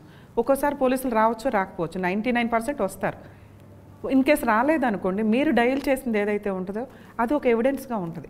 రేపటి రోజు నిజంగా ఇది కంటిన్యూ అయింది, కేసులు వేయాల్సి వస్తే కనుక అదిగోండి పలానా రోజు నేను డైల్ చేశాను, హెరాస్మెంట్ తట్టుకోలేక, లేదా కానిస్టేబుల్స్ వచ్చారు మీరు వేసినప్పుడు, ఇలా దెబ్బలు అవి ఉన్నప్పుడు అండి వాళ్ళు టెస్ట్కి పంపిస్తారు. మెడికల్ రిసిప్ట్లు అవి దగ్గర పెట్టుకోవడం వల్ల ఏంటంటే భవిష్యత్తులో ఇది ఒక ఎవిడెన్స్గా ఉంటుంది. నెక్స్ట్ ఇతనికి కౌన్సిలింగ్ ఇస్తారు, ఎలా ఉండాలి ఏంటి, కొట్టకుండా ఉండాలి. అమ్మాయి కేసు పెడితే రిజిస్టర్ అవుతుంది, కేసు పెట్టరు మ్యాక్సిమం, కాపురం నిలబెట్టుకోవాలనుకుంటుంది. కాబట్టి కౌన్సిలింగ్లో ఇతనికి అరే ఇంకొకసారి నేను అమ్మాయి మీద చేయేస్తే నా మీద కేసు రిజిస్టర్ అవుతుందని కంట్రోల్ అవ్వడానికి అవకాశం ఉంది. సో అట్లీస్ట్ అట్లాంటి ఇన్సిడెంట్ జరిగినప్పుడు 100కి డైల్ చేయడం కానీ, అట్లీస్ట్ పక్కింటి వాళ్ళని పిలిచి ప్రొటెక్షన్గా ఉంచుకుంటే వాళ్ళు ఒక ఎవిడెన్స్గా ఉండడం కానీ జరుగుతుంది. ఓకే, ఇక్కడ భార్య భర్తను కొట్టింది అనుకోండి, ఇవే ఇప్పుడు ఎక్కువ జరుగుతున్నాయి సార్. యాక్చువల్గా భార్య భర్తను కొడుతుంది, లేదంటే భార్య తరపు వాళ్ళందరూ కలిసి వచ్చి భర్తను కొట్టారు. రీసెంట్గా ఇవి ఎక్కువ జరుగుతున్నాయి. ఎందుకంటే కేసులు 498 అరెస్టులు ఎక్కువ జరిగేవి. ఒకప్పుడు ఒక 5 years నుంచి సుప్రీంకోర్టు గైడ్ లైన్స్ వల్ల 41 నోటీస్ స్టేషన్ బెయిల్ ఇవ్వడం జరుగుతుంది. కానీ ఒకప్పుడు అటాక్స్ ఎక్కువ జరుగుతూ ఉండేవి. ఎంతలా అంటే 498 కేసుల వల్ల అబ్బాయి తరపు అమ్మా నాన్న హార్ట్ అటాకులతో చనిపోయిన కేసులు చాలా ఉన్నాయి. అవి ఎక్సీడ్ అయిపోయి పర్సంటేజ్లు పెరగడం వల్ల సుప్రీంకోర్టు బాబు ముందు కౌన్సిలింగ్స్ ఇవ్వండి, నిజమేంటో కనుక్కోండి, ఆడపడుచుల పేర్లు వీళ్ళ పేర్లు ఎందుకు పెడుతున్నారు, మరుదుల పేర్లు అవన్నీ నిజమా కాదా, వీళ్ళంతా ఒకే షెల్టర్లో ఉంటున్నారా లేదా, ఎవిడెన్స్ ఉంటేనే వీళ్ళని కంటిన్యూ చేయండి తప్ప లేదంటే అబ్బాయి అమ్మా నాన్న మీద స్టేషన్ బెయిల్ ఇవ్వండి అనేది. ఈ స్టేజ్ దాటి ఇప్పుడు ఎట్లా అంటే వీళ్ళు ఒక గ్రూప్ అయిపోయారు. ఎందుకంటే లేడీస్ జాబ్స్ చేయడం, ఫైనాన్షియల్గా సెటిల్ అవ్వడం మ్యాక్సిమం 80% కేసుల్లో ఉంది. దానివల్ల ఇంట్లో నేనే పని చేయాలా, నేనే నా డబ్బు నా ఇష్టం, ఈ కల్చర్ కొంచెం ఎక్కువ పెరగడం వల్ల వాయిస్ రేజ్ అవుతుంది. ఎప్పుడైతే మీరు ఫైనాన్షియల్ కెపాసిటీ ఉంటుందో కమాండింగ్ ఎక్కువ ఉంటుంది. అట్లాగా అసలు మామూలుగానే లేడీస్కి ఉన్న పదును నోరు, ఆ నోటుతో వీళ్ళు చేసే పనులకు వాళ్ళు ఏం చేసినా చేయకపోయినా జెంట్స్ని కంట్రోల్ చేయాలనే సిస్టమ్ వచ్చేసింది. ఎందుకంటే అత్తమామలతో ఉండట్లేదు, అత్తమామలు యాక్సెప్ట్ చేయట్లే, మగపిల్లోడికి పెళ్లి చేసి వాళ్ళ కాపురం బాగుంటే చాలా అనుకునే స్టేజ్కి అత్తామామలు వెళ్ళిపోయారు. సో అమ్మాయి తరపు వాళ్ళు ఎట్లా అంటే ఆల్రెడీ అమ్మాయి జాబ్ చేస్తుంది. ఈ మధ్య ఒకప్పుడైతే పిల్లలు ఉంటే కనీసం కలిసి ఉండడానికి ఒక ఆప్షన్ ఉండేది. ఇప్పుడు పిల్లల్ని కన్నాక విడిపోతున్నారు. ఎందుకంటే వీళ్ళకి ఒక జనరేషన్ ఉంటుంది, పిల్లల్ని తండ్రికి ఇవ్వడం కుదరదు. సో వీళ్ళు పవర్స్ పెంచుకుంటూ వెళ్తున్నారు. అవి పెరగడం మళ్ళీ విరగడం కొరకే అన్న స్టేజ్ వస్తుందేమో అని నా భయం. ఎందుకంటే ఉన్నవి వాల్యూగా వాడుకుంటే బెటర్, ఉన్న చట్టాలనైనా కానీ మిస్యూజ్ చేసుకోవడం ఎక్కువ అవుతుంది. సో ఈ అటాక్లు ఎంతలా అయిపోయినాయి అంటే వీళ్ళ ఇంట్లో నుంచి బయటకు వెళ్ళిపోతారు, సెటిల్మెంట్లు అవ్వడం లేదు కానీ, లేదా వాళ్ళు అనుకున్న కండిషన్స్ ఫుల్ఫిల్ అవ్వకపోతే ఇళ్ళకి పంచాయతీ అనో లేకపోతే ఫోర్స్ఫుల్గా వీళ్ళ ఇళ్లలో హస్బెండ్ కానీ అత్తమామల ఇంట్లో కానీ ఉండడం కోసం ఫోర్స్ఫుల్గా వచ్చి వీళ్ళ మీద అటాక్లు ఇవ్వడం జరుగుతుంది. సో ఈ సందర్భాలు వచ్చినప్పుడు వీళ్ళు హస్బెండ్ తరపు వాళ్ళ తన్నులు తిని కూడా పోలీస్ స్టేషన్కి వెళ్ళి కేసు పెట్టినా తీసుకోరు. ఏదో కౌన్సిలింగ్ ఇస్తారు, లేదా అసలు తీసుకోరు. చాలా కేసుల్లో తీసుకోరు. మరీ సివియర్ దెబ్బలు ఉంటే తప్ప, ఇన్ కేసు వాళ్ళు తీసుకోకపోతే వీళ్ళు అడ్వకేట్ ద్వారా వెళ్ళి రూల్ మాట్లాడితే తప్ప జెంట్స్ తరపున కేసులు తీసుకోరు ఎక్కువగా. సో ఈ పొజిషన్ వచ్చినప్పుడు వాళ్ళు ప్రైవేట్ కంప్లైంట్ వేసుకోవాలి. ప్రైవేట్ కంప్లైంట్ ఫైల్ చేస్తే కనుక ఈవిడ 498 వేసినప్పుడు కానీ, డొమెస్టిక్ వైలెన్స్ కేసులు వేసినప్పుడు కానీ ఇది ఒక కేసు అమ్మాయి క్రూయల్లో అని ప్రూవ్ చేయడానికి ఈ కేసు ఉపయోగపడుతుంది. కరెక్టే మేడం. కానీ ఎవిడెన్స్ ఏంటి? ఇప్పుడు భార్య బామ్మర్దులు మరదళ్ళు అత్త మామ వచ్చి నన్ను కొట్టారని నాకు నేనుగా నేను చెప్పుకోలేను. చెప్పాలి, చెప్పకపోతే ఇంకెవరో చెప్పలేదు. రైట్, చెప్పాను అనుకోండి. చెప్తే పోలీసులు అడుగుతారు ఎవిడెన్స్ ఏంటి. వీళ్ళేమంటారు, లేదు మేమేం కొట్టలేదండి, మేము మాట్లాడడానికి వెళ్తే ఆయనే మా మీద తిరిగి దాడి చేశాడని చెప్తారు. సార్ ఇందాక ఒక కేసులో మీకు ఇందాక నేను చెప్తున్నదే అది, కొట్టిన కేసు తీసుకోరండి అని. కొట్టిన కేసు తీసుకోరు, కానీ ఒక కేసులో భర్త వేలిని తలుపుల మధ్యన పెట్టి నలుపుతుంది ఆమె. దాంతో ఆయనకి ఈ చేతులన్నీ డ్యామేజ్ అయ్యి ఫ్రాక్చర్ అయ్యి డ్యామేజ్కి హాస్పిటల్కి వెళ్ళాడు, కట్టుకున్నాడు. ఇక్కడ బయటకు వచ్చి ఏం చెప్తాడంటే భార్య చేతిలో తన్నులు తిన్నానని చెప్పుకోలేక నేను కింద పడ్డాను అని చెప్పుకుంటున్నాడు. విక్టిమే కేసు ఫైల్ చేయనప్పుడు ఫ్యామిలీ మ్యాటర్స్లో ఇంకొకళ్ళు వచ్చేసి ఎవిడెన్స్ ఇది చాలా అంటారా, తలుపుల మధ్యన వేలు పెట్టినట్టు. అదే అది ఇమీడియట్గా వేసే ఫైలింగ్ మీద ఉంటుంది కదండి. ఇప్పుడు మీరు అంటున్నారు అతనే చెప్పుకోలేకపోతున్నానండి అంటున్నాడు. చెప్పుకోవాలి. ఆయన చెప్పుకోకపోతే అది కేసు ఎట్లా అవుతుంది? ఇప్పుడు సోషల్ ఆ కేసులో ఆయన వీడియో ఫోన్లో పెట్టుకొని భార్య చేతిలో తలను తిన్నవన్నీ కూడా పోలీస్ స్టేషన్లో పెట్టాడుగా. నేను ఇందాక మీరు ఏమంటున్నారంటే పెట్టలేకపోయాడు. తర్వాత మీలాంటి వాళ్ళు అడ్వకేట్ సలహా ఇస్తే ఆ సలహా పెట్టకపోవడం అనేది ఆయన ఇష్టం. పెడతారా పెట్టరా అని. ఓకే, ఆ విధంగా ఎవిడెన్స్ బెటర్ అంటారు మీరు. ఎవిడెన్స్ కోసం ఫోన్లో వీడియో తీసుకున్నాడు, పోలీస్ స్టేషన్లో పెట్టాడు. దానివల్ల ఆ అమ్మాయి మీద 324 326 పెట్టారు పోలీసులు. కానీ ఈ ఎవిడెన్స్ని ఏం చేస్తుంటే అమ్మాయి మళ్ళీ వైరల్ చేసింది. ఓకే, పరువు తీయడం. ఏం చేయాలి అప్పుడు? డైవర్స్ ఈజీగా వస్తాయి. ఏదైతే క్రిమినల్ కేసు ఫైల్ చేశాడో ఆ కేసులో అమ్మాయికి పనిష్మెంట్ పడుతుంది. ఆవిడ వేసే 498 డొమెస్టిక్ వైలెన్స్ కేసుల నుంచి ఈయన హ్యాపీగా బయటపడగలుగుతాడు. మెయింటెనెన్స్ కూడా రాదు ఇట్లాంటి వాళ్ళలో. ఎందుకంటే బంపర్ ఆఫరే ఉంది. ఎందుకంటే ఏ కేసు కూడా ఎక్కువ రోజులు వైరల్ అవ్వదు. ఆ వైరల్ అయినా తర్వాత మర్చిపోతాం ఎవరికాళ్ళం. ఎందుకంటే ఈ రోజున అంత ర్యాపోగా వీడియోలు కానీ ఇవి కానీ ట్రోల్ అవుతున్నాయి. సో అట్లా ట్రోల్ చేయడం వల్ల లేకపోతే పబ్లిక్లో పెట్టడం వల్ల వచ్చే మైనస్ అయితే ఏమీ లేదు. లేడీస్ ఎంత గయాళిగా ఉన్నారంటానికి ప్రూవ్ అవుతుందే తప్ప ఏం తన్నులు తిన్నాడు అనేది ఏం ప్రూవ్ అవుతుంది. ఎందుకంటే ఫోన్లో తీసేది అంత ఫేస్లతో ఏమి రాదు. ఎట్లాగో ఇన్ కేస్ అతను కంప్లైంట్ ఇవ్వాలా లేదా అనేది విక్టిమ్ డిసైడ్ చేసుకోవాలి ఎప్పుడైనా ఎవిడెన్స్తో పాటు. నిజంగా ఇవ్వాలి అనుకుంటే ఎవిడెన్స్ ఉన్నా లేకపోయినా నిజంగా వాళ్ళు కొట్టారు అంటే వాళ్ళ ఇంటి మీదకి వచ్చి అటాక్ చేశారు, బూతులు తిట్టారు, వాళ్ళ అమ్మని నాన్నని చుట్టుపక్కల వాళ్ళని కొట్ల దెబ్బలు చూపిస్తానికి లేవు. అట్లీస్ట్ వచ్చారు అంటే వీళ్ళ ఇంట్లో నుంచి రావడం వెళ్ళటం ఎవ్వరో ఒకరు చూస్తారు. అదైతే అబద్ధం కాదు. ఎందుకంటే మా దగ్గరికి వచ్చి వెళ్ళారు అనేది వీని కంప్లైంట్లో చెప్తే మేము అసలు రాలేదు అని ఎవడైతే అన్నాడు అంత అడ్డంగా కొట్టలేదని అంటారు. కానీ ఆ కంప్లైంట్ ఇవ్వడం వల్ల ఎవిడెన్స్ లేకపోయినా కూడా ఉన్నా పోలీసులు తీసుకోరని చెప్తున్నా. ఇన్ కేసు లేకపోయినా కంప్లైంట్ ఇవ్వడం వల్ల సేఫ్టీ ఏంటంటే పోలీసులు తీసుకోకపోయినా మీరు ఆ రోజు ఒక కంప్లైంట్ ఇచ్చిన వాళ్ళు అవుతారు. ఆ ఎవిడెన్స్ పెట్టుకుంటే మీరు 498లో కానీ డీవీసీ కేసులో కానీ ఆ రోజు మా ఇంటికి వచ్చి అటాక్ చేశారు క్రూయాలిటీ గ్రౌండ్ని ప్రూవ్ చేయడానికి ఎవిడెన్స్. రైట్. ఇంకో కేసులో అంటే భార్య భర్తలు ఉన్నారండి, ఇద్దరు కలిసి ఉన్నప్పుడే కంబైన్డ్ లోన్ తీసుకుని ఇల్లు కొనుక్కున్నారు. ఇద్దరు శాలరీ అటాచ్మెంట్. తర్వాత భార్య భర్తల మధ్య డిస్ప్యూట్ వచ్చింది, విడిపోయారు. ఈ ప్రాపర్టీ నాదే అని ఆమె ఇంట్లో ఫోర్స్ఫుల్గా వస్తుంది. ఆవిడకి హక్కు ఉందంటారా? సాఫ్ట్వేర్ కేసుల్లో ఎక్కువ ఇది రెగ్యులర్గా చూస్తున్నామండి. కొనుక్కునేటప్పుడు ఒక ఫ్లాట్ కానీ ఏదన్నా ఇద్దరు పేర్ల మీద కొంటున్నారు, లోన్స్ ఇద్దరు కలిపే తీసుకుంటుంటారు. ఇద్దరిలో ఎవరో ఒకళ్ళు లోన్ పే చేస్తుంటే కనుక అదే హస్బెండ్ పే చేస్తున్నా కూడా వన్స్ ఒకసారి రిజిస్ట్రేషన్ ఏదైతే ఉందో అది ఇద్దరి పేరు మీద అయితే పేమెంట్ ఎవరు చేస్తున్నా ఈక్వల్ రైట్సే. అతను ఒకవేళ అతనే రెగ్యులర్ పేమెంట్స్ చేస్తున్నాడు, డౌన్ పేమెంట్ చాలా తక్కువ ఉంది, ఇన్స్టాల్మెంట్లు ఆపేస్తాడు. ఈవిడ ఫోర్స్బుల్గా హౌస్ ఆక్యుపై చేసుకున్నా కూడా ఈవిడికి నచ్చితే ఈవిడ కంటిన్యూ చేయాలి. ఈమె ఇన్స్టాల్మెంట్లు కంటిన్యూ చేసింది అనుకోండి, ఆయన కూడా ఓనరే. సో ఆయన అప్పటికే కట్టిన ఇన్వెస్ట్మెంట్ ఏదైతే పెట్టిన ఇన్వెస్ట్మెంట్ ఉంటుందో తక్కువే ఉంటుంది. అది కాంపెన్సేషన్గా ఇచ్చుకొని మొత్తం ప్రాపర్టీ తన రైట్స్ రిలింక్విష్ చేసుకొని అమ్మాయికి ఇవ్వడం జరిగింది మ్యూచువల్ సెటిల్మెంట్ అయిన రోజు. అవ్వనప్పుడు అతను చేయాల్సిన పని అతను లోన్లు ఆపేసుకుంటాడు. లోన్ ఆపుకున్నప్పుడు ఈవిడ ఆక్యుపై చేసుకున్నా కూడా అసలు ఆ హౌస్ పూర్తిగా అయిందే అయినా కూడా వైఫ్ భర్త ఇంట్లో ఉండే రైట్స్ ఉంటాయి. ఫోర్స్బుల్గా ఆవిడ ఆ హౌస్లోకి వచ్చి ఉంటుంది. ఈయన ఉంటే ఆయన వెకేట్ చేసి బయటికి వెళ్తాడు, లేదా ఇంకో రూమ్లో ఉండాలి.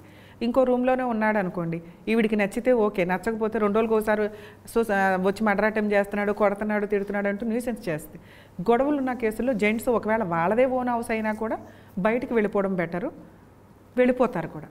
లేదా వాళ్ళ ఓన్ హౌస్ అనుకోండి, ఆ అమ్మాయి వచ్చి ఆక్యుపై చేసుకుంటుంది అని డౌట్ ఉంటే ఖచ్చితంగా దాన్ని రెంట్కి ఇవ్వడమో, లాక్స్ చేసి ఉంచడమో, ఏదో ఒకటి ఫిజికల్గా ఫిల్ చేసి ఉంచాలి. లేదు ఆవిడ పేరు మీద ఈయన పేరు మీద ఉంది, ఒకవేళ ఎవడన్నా రెంట్కున్నా ఖాళీ చేసింది, ఎందుకంటే she also one of the owner. ఆవిడ ఓనర్గా దాంట్లో ఉన్నప్పుడు రిమైనింగ్ 50% ఇతంది ఉన్నా కూడా పూర్తి ఫ్లాట్ ఈందే అయినా ఆవిడ ఉంటుంది కదా, ఉండే రైట్స్ ఉన్నాయి కాబట్టి రిమైనింగ్ 50% ఈందే అయినా కూడా ఆవిడ ఉండే రైట్స్ ఉంటాయి. ఫోర్స్ఫుల్గా వైఫ్ భర్తకి సంబంధించిన ఆస్తిలో ఉండొచ్చు, వాళ్ళిద్దరికీ సంబంధించిన ఆస్తిలో కూడా ఉండొచ్చు. లోన్ ఎవరు కడతారో అనేది ఆ డిస్ప్యూట్ మీద డిపెండ్ అయి ఉంటుంది. ఒకవేళ భర్త కడుతుంటే ఫ్యామిలీ డిస్ప్యూట్ స్ట్రాంగ్గా ఉంటే కనుక ఆయన కట్టకుండా ఉండడం బెటరు. ఒకవేళ వైఫే కట్టుకుంటుంటే ఈయన పెట్టిన ఇన్వెస్ట్మెంట్ తక్కువ కిందే లెక్క. దాన్ని రేపటి రోజున, ఎందుకంటే ఆవిడ దాన్ని ఏమీ చేయలేదు, రెంట్కి ఇచ్చితే ఈయన రెంట్ అడుగుతాడు 50%, ఆవిడ ఓన్గా ఉండాలి, ఉన్నంతకాలం ఉంటుంది. ఎప్పటికైనా మ్యాటర్ సెటిల్ అవ్వాలి కాబట్టి ఇన్స్టాల్మెంట్లు కడుతుందంటే అతని లోన్ కూడా ఈవిడ కడుతున్నట్లే లెక్క. ఈవిడికి లాస్ కాబట్టి అతనితో సెటిల్మెంట్ చేసుకొని అతని రైట్స్ తిని వాడుకుంటాం. ఓకే, భార్య కట్టకుండా భర్త ఇన్స్టాల్మెంట్ కడుతున్నాడు, ప్రాపర్టీ ఆవిడ పొజిషన్లోకి వచ్చింది. మీరు అన్నట్లుగా ఆవిడ ఉంది కాబట్టి లోన్ ఆపేస్తాడు ఈయన ఈఎంఐ. కానీ బ్యాంక్ కూడా ఈ నోటీస్ పంపిస్తాడు, వీడు శాలరీ అటాచ్మెంట్ చేస్తాడు, లేదా సివిల్ స్కోర్ పడిపోతుంది. శాలరీ అటాచ్మెంట్ చేయరు సార్, ఖచ్చితంగా దాన్ని ఆక్షన్కి పెడతారు వాళ్ళు. ఆక్షన్కి పెట్టినప్పుడు రిమైనింగ్ అమౌంట్ ఏదైతే ఉందో, అసలు మామూలుగా వీళ్ళిద్దరూ ఒక మాట అనుకుని బయట అమ్మితే అది డబుల్ అమౌంట్ ఉండేది కాబట్టి ఆ ఆక్షన్కి వెళ్ళినప్పుడు ఎట్లా అంటే వాళ్ళ లోన్ అమౌంట్ వస్తే కూడా ఎక్కువ, లేదా ఒకటి ఎక్స్ట్రా ఏమన్నా వస్తే 50 ఇచ్చేసి ఇద్దరు చేతి సిగ్నేచర్ తీసుకుని బయటకు పొమ్మంటారు. రైట్. భార్యాభర్తలు భార్యని ఇంటి నుంచి పంపడం ఇష్టం లేక, పంపడాలి బయట పంపాలి అంటే చేతులు కడుక్కోకుండా మర్డర్ చేయడం అంటారు ఆ స్టైల్లో ఆయన ఏం చేస్తున్నాడంటే ఆమెను మానసికంగా వేధిస్తున్నాడు. మానసికంగా వేధించిన కేసు అవుతుంది కాబట్టి భార్యను కొట్టడు, తిట్టాడు. ఆమె ముందు ఆయన సిగరెట్ కాల్చుకుంటూ ఆయనకు ఆయన పనిష్మెంట్ ఇచ్చుకుంటుంటాడు. ఆ కేసులో ఆమె ఏం చేయాలండి అంటే భార్య పిల్లలు ఉంటుండగానే ఆయన బ్లేడ్తో కోసుకుంటాడు, సిగరెట్ తాగి ఆయన కాల్చుకుంటాడు, లేదా తల తీసుకెళ్ళి గోడ కొట్టుకుంటాడు. ఇలాంటివి దాని కేసు ఎక్కడ అంటారు సార్? సైకలాజికల్ ప్రాబ్లం అంటారు. సో వీళ్ళకున్న ఆప్షన్ ఏంటంటే సో దాన్ని సైకలాజికల్ ప్రాబ్లం కిందే మనం కన్సిడర్ చేయాలి. ఎందుకంటే మన మీదే అటాక్ రావట్లా. నేనైతే ఇట్లాంటి కేసులు వాడిని వదిలేండి, ఉంటే ఉంటాడు, పోతే పోతాడంట. ఎందుకంటే హెల్త్ బాగోకపోతే మనం చేసే సేవ సర్వీస్ ఏదైతే ఉంటుందో వాళ్ళకి వాల్యూ తెలుస్తుంది. సైకోతనం వచ్చిన వాళ్ళకి మనం ఎంత చేసినా వాళ్ళకి ఏదో అన్యాయం చేయడానికి చేస్తున్నట్లే కన్సిడర్ అవుతుంది. వీళ్ళని నిజంగా సైకాలజిస్ట్ దగ్గరకు ఎవరి దగ్గరకు ట్రీట్మెంట్కి తీసుకువెళ్తే క్యూర్ అవుతారు. లేదంటే మనం లీగల్గానే ఆ ఆప్షనే పని కూడా వాడారు. హాస్పిటల్ తీసుకెళ్తే హాస్పిటల్ పర్ఫెక్ట్గా ఉంటున్నాడు, ఇంటిలోకి వచ్చినప్పుడు మాత్రం ఇటువంటి చేస్తారు. దీన్ని ఇంకా అబ్నార్మాలిటీ కింద కన్సిడర్ చేస్తారు వాళ్ళు. సో కూర్చోబెడుతున్నాడు, సిగరెట్ తాగుతాడు, ఆయన కాల్చుకుంటాడు. ఆమె ఈమె నచ్చని వంట ఆమె చేసిందంటే చాక్తో ఆయనే కోసుకుంటాడు. అదే సార్, ఇప్పుడు దీన్ని లీగాలిటీలో మనం పెద్ద కన్సిడర్ చేస్తే ఈవిడికే అన్యాయం కదా. ఎందుకంటే ఆయన వదిలించుకోవాలి, ఇటువంటి సిచ్యువేషన్లో ఆమె వెళ్ళిపోవాలనేది ఈ ఇంటెన్షన్. అస్సలు అట్లాంటి సిచ్యువేషన్లో ఏ లేడీసు వెళ్ళరు, ఇది గుర్తుపెట్టుకోండి. ఎందుకంటే కాపురం నాశనం చేసుకోదు, మన మీదకి అటాక్ వస్తుంది, మన ఇంటి వాళ్ళ మీదకి బూతులు వస్తున్నాయి, వాళ్ళ మీదకి బూతులు వస్తున్నాయి అన్నప్పుడే తట్టుకోలేక లీగల్గా బయటకు వస్తారు తప్ప ఆడికాడే ఏదో చేసుకుంటే అమ్మయ్య అనుకుంటారు, పేడ వదిలిద్రా బాబు ఏదో ఒక రోజుకే అని. సో లీగల్ ప్రొసీడింగ్స్కి వచ్చేసరికి ఈవిడ లీగల్గా వెళితే లాసే ఎక్కువ ఉంది. ఎందుకంటే అతనికి సైకలాజికల్ ప్రాబ్లం ఉన్నట్టు లెక్క. సో లీగల్గా వెళ్ళి ఇతనికి సైకలాజికల్ ప్రాబ్లం ఉందండి అంటే ఓన్లీ జ్యుడిషియల్ సపరేషన్ ఒకటే వేసుకోవాలి. సో జ్యుడిషియల్ సపరేషన్ వేసుకున్నప్పుడు ఆయన ఎట్లా రియాక్ట్ అవుతాడనే దాని మీద అంటే ఇప్పుడు మీరు చెప్తున్నట్లుగా వెళ్ళినప్పుడు ఎవిడెన్స్ అని చూపించుకుంటే బెస్ట్ కదా. అంటే అతను ట్రీట్మెంట్కి రావట్లేదు, ట్రీట్మెంట్ తీసుకున్న దాంట్లో పర్ఫెక్ట్ అని ఉంది అంటే మనల్ని హెరేస్ చేయడం కోసమే రివర్స్ డ్రామా ఆడుతున్నాడు. సో ఈ రివర్స్ డ్రామా ఆడుతున్నది కూడా ఫిజికల్గా మెంటల్గా కూడా ఇది అటాక్ కింద కోర్టు కన్సిడర్ చేస్తుంది. ఏది ఇందాక నేను చెప్పిన డైలాగ్ కాకుండా సైకాలజిస్టులు ఈవిడ ఈయన పర్ఫెక్టేనండి యాక్ట్ చేస్తున్నాడు మీ ముందు అని వాళ్ళు సర్టిఫికేట్ ఇచ్చిన తర్వాత ఈవిడికి లీగల్గా చాలా సపోర్ట్ ఉంటుంది. ఇట్లాంటి యాక్ట్ చేసినప్పుడు ఆవిడ కనుక లీగల్గా వెళ్తే ఏం కేసులు ఏ అవసరం లేదు, ఆయన మీద ఏది హెరాస్మెంట్ ఇవి అవి ఏమి అవసరం లేదు. జ్యుడిషియల్ సపరేషన్ వేసుకుందనుకోండి, ఆయన ఫోర్స్ఫుల్గా ఆయన ఇల్లే అయినా కూడా ఆ ఇంట్లో ఉండడానికి ఉండదు, ఆయన బయట ఉండాల్సిందే. లేదు ఆయన నేను ఇది ఒక్కటే నాకున్న ఇల్లు అండి అంటే కౌన్సిలింగ్కి వెళ్ళాలి. వీళ్ళు చెప్పినట్టు ఆయన వినాల్సిందే. మ్యారిటల్ లైఫ్ కంటిన్యూ అవుతుంది. ఎక్కువ కాలం మ్యారిటల్ లైఫ్ ఉన్న కేసులో 1 year అయ్యింది అనుకోండి, అసలు ఆవిడ ఉండదు కూడా ఎట్లాంటి సైకోతోటి, ఆవిడే బయటకు వస్తుంది. ఎక్కువ మ్యారిటల్ లైఫ్ అయిపోయింది, పిల్లలు మ్యారేజ్లు అయిపోయినాయి, లేకపోతే పిల్లలు మ్యారేజ్లకు ఉన్నారు, 20-30 years నుంచి ఈ నడుస్తున్న కేసుల్లో ఎట్లా ఉంటుందంటే అడ్జస్ట్ అవ్వడానికే మ్యాక్సిమం చూస్తారు, ఇంకా తట్టుకోలేక. ఒక ఏజ్ దాటిపోయినాక వాళ్ళకు కూడా ఓపికలు ఇదైపోతాయి. సో ఆ పొజిషన్ వచ్చినప్పుడు ఎట్లా ఉంటుందంటే వీళ్ళు ఆటోమేటిక్గా జ్యుడిషియల్ సపరేషన్ వేసుకుంటే ఆ వ్యక్తిని బయటికి పంపించవచ్చు. అతనికి వచ్చే ఇన్కమ్ మీదో, పెన్షన్ మీదో, రెంటల్ మీదో ఆయన రెంట్ తీసుకున్నా, లేకపోతే ఇంకో ఓన్ హౌస్ ఉంటే అందులో ఉండాలి. ఈవిడికి ఆ హెరాస్మెంట్ తగ్గిద్ది. ఇక అంతకంటే చెప్పడానికి ఏముండదు ఆ కేసుల్లో. ఎందుకంటే ఇంకా ప్రాపర్టీని కూడా ఇట్లాంటి కేసులు ప్రాపర్టీలు అమ్మడం కూడా కుదరదు. వీళ్ళు ఉంటున్న ప్రాపర్టీని కొంతమంది అమ్మేయాలని చూస్తూ ఉంటారు, వీళ్ళని వెకేట్ చేయించడం కుదరదండి. ఎక్కువ మ్యారిటల్ లైఫ్ ఉండే వాళ్ళకి భర్త ఇంట్లో ఉండే రైట్స్ ఉంటాయి కాబట్టి అలాంటి ప్రాపర్టీలు ఎవరైనా కొనుక్కున్నా అది వాళ్ళకే లాస్. ఓకే, మరి ఇవన్నీ కాకుండా ఇళ్ళ పక్కన ఉంటారు, బాగున్న ఫ్రెండ్షిప్లు ఉన్నప్పుడు చిట్టీలు వేసుకుంటారు అని నడుస్తుంటాయి. తర్వాత ఒకరోజు వాళ్ళు పారిపోతారు. వాళ్ళు ఏం చేస్తారంటే ఈ కొంతకాలం తర్వాత కొంత సెటిల్మెంట్ చేస్తారు మ్యాక్సిమం. కానీ మొన్న జరిగిన కరోనా ఎఫెక్ట్తో వాళ్ళు కూడా ఆర్థికంగా చితికిపోయి ఇవ్వలేని పరిస్థితులు ఐపీ పెడుతుంటారు. అప్పుడు ఏం చేయాలండి? సార్ చిట్టీలు అనే కాదు, మ్యాక్సిమం బిజినెస్లో కానీ వీటిలో కానీ మనం ఈ మధ్య చాలా ఎక్కువ ఐపీ కేసెస్కి సంబంధించి అయితే వింటున్నాం. ఇన్సాల్వెన్సీ పేమెంట్స్ చేయలేమండి, మాకు ఇట్లా బ్యాంక్ లోన్స్ ఉన్నాయి, అప్పులు ఉన్నాయి, బిజినెస్ లాస్ అయ్యింది. సో మీరు అన్న చిట్టీస్ విషయానికి వస్తే కనుక చిట్టీలు వేసేటప్పుడు ఫైనాన్స్ కాకుండా అసలు ఐపీ వేయాలంటే వాళ్ళ దగ్గర ఏముండాలి నామ్స్ అంటే? ఇన్సాల్వెన్సీ పిటిషన్ ఫైల్ చేయాలంటే అట్లీస్ట్ బేసిక్ అప్పులు ఎవరెవరి దగ్గర ఎంతెంత ఉన్నాయనేది వాళ్ళ దగ్గర ఎవిడెన్స్లు ఉండాలి. ఇప్పుడు మీకు నాకు మధ్య ఒక ట్రాన్సాక్షన్ నడిచింది, ఎవిడెన్స్ ఉంది మీ దగ్గర. అసలు ఎవిడెన్స్ లేకుండా నేను ఐపీ వేసాను అనుకోండి, మనం ఎవిడెన్స్ ఇచ్చిన వాళ్ళం అవుతాం. సో అవతల వ్యక్తులకి ఎవరి దగ్గరైనా మనం అప్పు తీసుకున్నా ఏదైనా ట్రాన్సాక్షన్ జరిగినప్పుడు ట్రాన్సాక్షన్ ఉండాలి, వాళ్ళకి మనం ప్రామిసరీ నోట్లో చెక్కులో ఇవ్వాలి. ఇచ్చి ఉంటే కనుక వాళ్ళు మన మీద కేసులు వేస్తారు. అసలు ఏమీ లేనప్పుడు మీరు సైలెంట్గా ఉంటాం, 2 రోజులు తిట్లు తింటాం, లేకపోతే అక్కడ నుంచి జెండా ఎత్తి ఇంకో చోటకి వెళ్ళిపోవడం బెటర్. ఎవిడెన్సే లేనప్పుడు మనం ఎవిడెన్స్ ఇవ్వడం దండగా. మీరు మంచోళ్ళు కట్టాలనుకుంటున్నారు, పొజిషన్స్ వల్ల ఈరోజున్న సిచ్యుయేషన్స్ వల్ల లాస్ వల్ల కట్టలేకపోతున్నారంటే భవిష్యత్తులో ఎప్పుడైనా కానీ మీరు కట్టవచ్చు. మరి ఐపీఎస్ఎస్సి వాళ్ళకి ఎవిడెన్స్లు ఇవ్వడం కంటే ఇదే ఆప్షన్. మ్యాక్సిమం ఈ రోజున అప్పులు ఇచ్చేవాళ్ళు ఎవరైనా కానీ ఖచ్చితంగా వాళ్ళు ప్రామిసరీ నోట్లో చెక్లో ఏవో ఒకటి తీసుకుంటున్నారు. ఆ తీసుకునేవి కూడా ఎట్లా అంటే 2, 3, 4, 5 అట్లా తీసుకుంటారు, ఎక్కువ అమౌంట్స్కి. లేకపోతే బ్లాంక్స్ తీసుకుంటారు. అవి బ్లాంక్వి ఫిల్ చేసి ఉన్నాయే కోర్టులోకి వెలుస్తాయని తెలిసినా కూడా ప్రొసీడింగ్స్ ఎట్లా ఉంటాయంటే కోర్టులో ఫైట్ చేయాలి. మనం ఫైట్ చేయకపోతే ఎక్స్ పార్టీ ఆర్డర్స్ వస్తాయి. కాబట్టి ఆ ఫైటింగ్కే చాలా లాస్ అవుతూ ఉంటుంది. సో వాళ్ళ దగ్గర ప్రామిసరీ నోట్లు చెక్కులు ఉన్నాయి, ఇంతమంది ఉన్నారు, ఇంత అప్పు ఉంది, సో ఇవి నేను కట్టలేని పొజిషన్ అని అనిపించినప్పుడు వాళ్ళు చేయాల్సిన పని వీళ్ళందరినీ రెస్పాండెంట్స్ కింద పార్టీషన్ చేసి అడ్వకేట్ ద్వారా నోటీసులు కూడా ఇవ్వాల్సిన అవసరం లేదండి. మళ్ళీ నోటీసులు ఇవ్వడం దండగా ఈ కేసుల్లో డైరెక్ట్గా ఐపీ పిటిషన్ ఫైల్ చేసుకోవచ్చు. ఫైల్ చేయాలంటే వీళ్ళకున్న క్వాలిఫికేషన్స్ ఏంటంటే ఒక 10 లక్షల అప్పు ఉంది, 10 లక్షలకి ఐపీ వేయాలనుకుంటున్నారు, 2 దగ్గర 3 దగ్గర తీసుకున్నారు. వీళ్ళకి బ్యాక్గ్రౌండ్లో ఫైనాన్షియల్గా ఏమీ ఉండకూడదు, అంటే ఆస్తులు కానీ.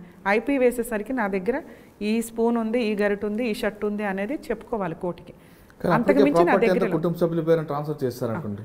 ఈ ప్రొసీడింగ్స్ ఎట్లా ఉంటాయంటే వాళ్ళ పేరు మీద ఎటువంటి ఆస్తులు ఉండకూడదు, వాళ్ళకు వచ్చే ఇన్కమ్ లేదు అని ప్రూవ్ చేయాలి. శాలరీస్ వస్తున్నాయి అనుకోండి, ఆ శాలరీ ఎంతో అంతే చెప్పుకోవాలి కోర్టుకి.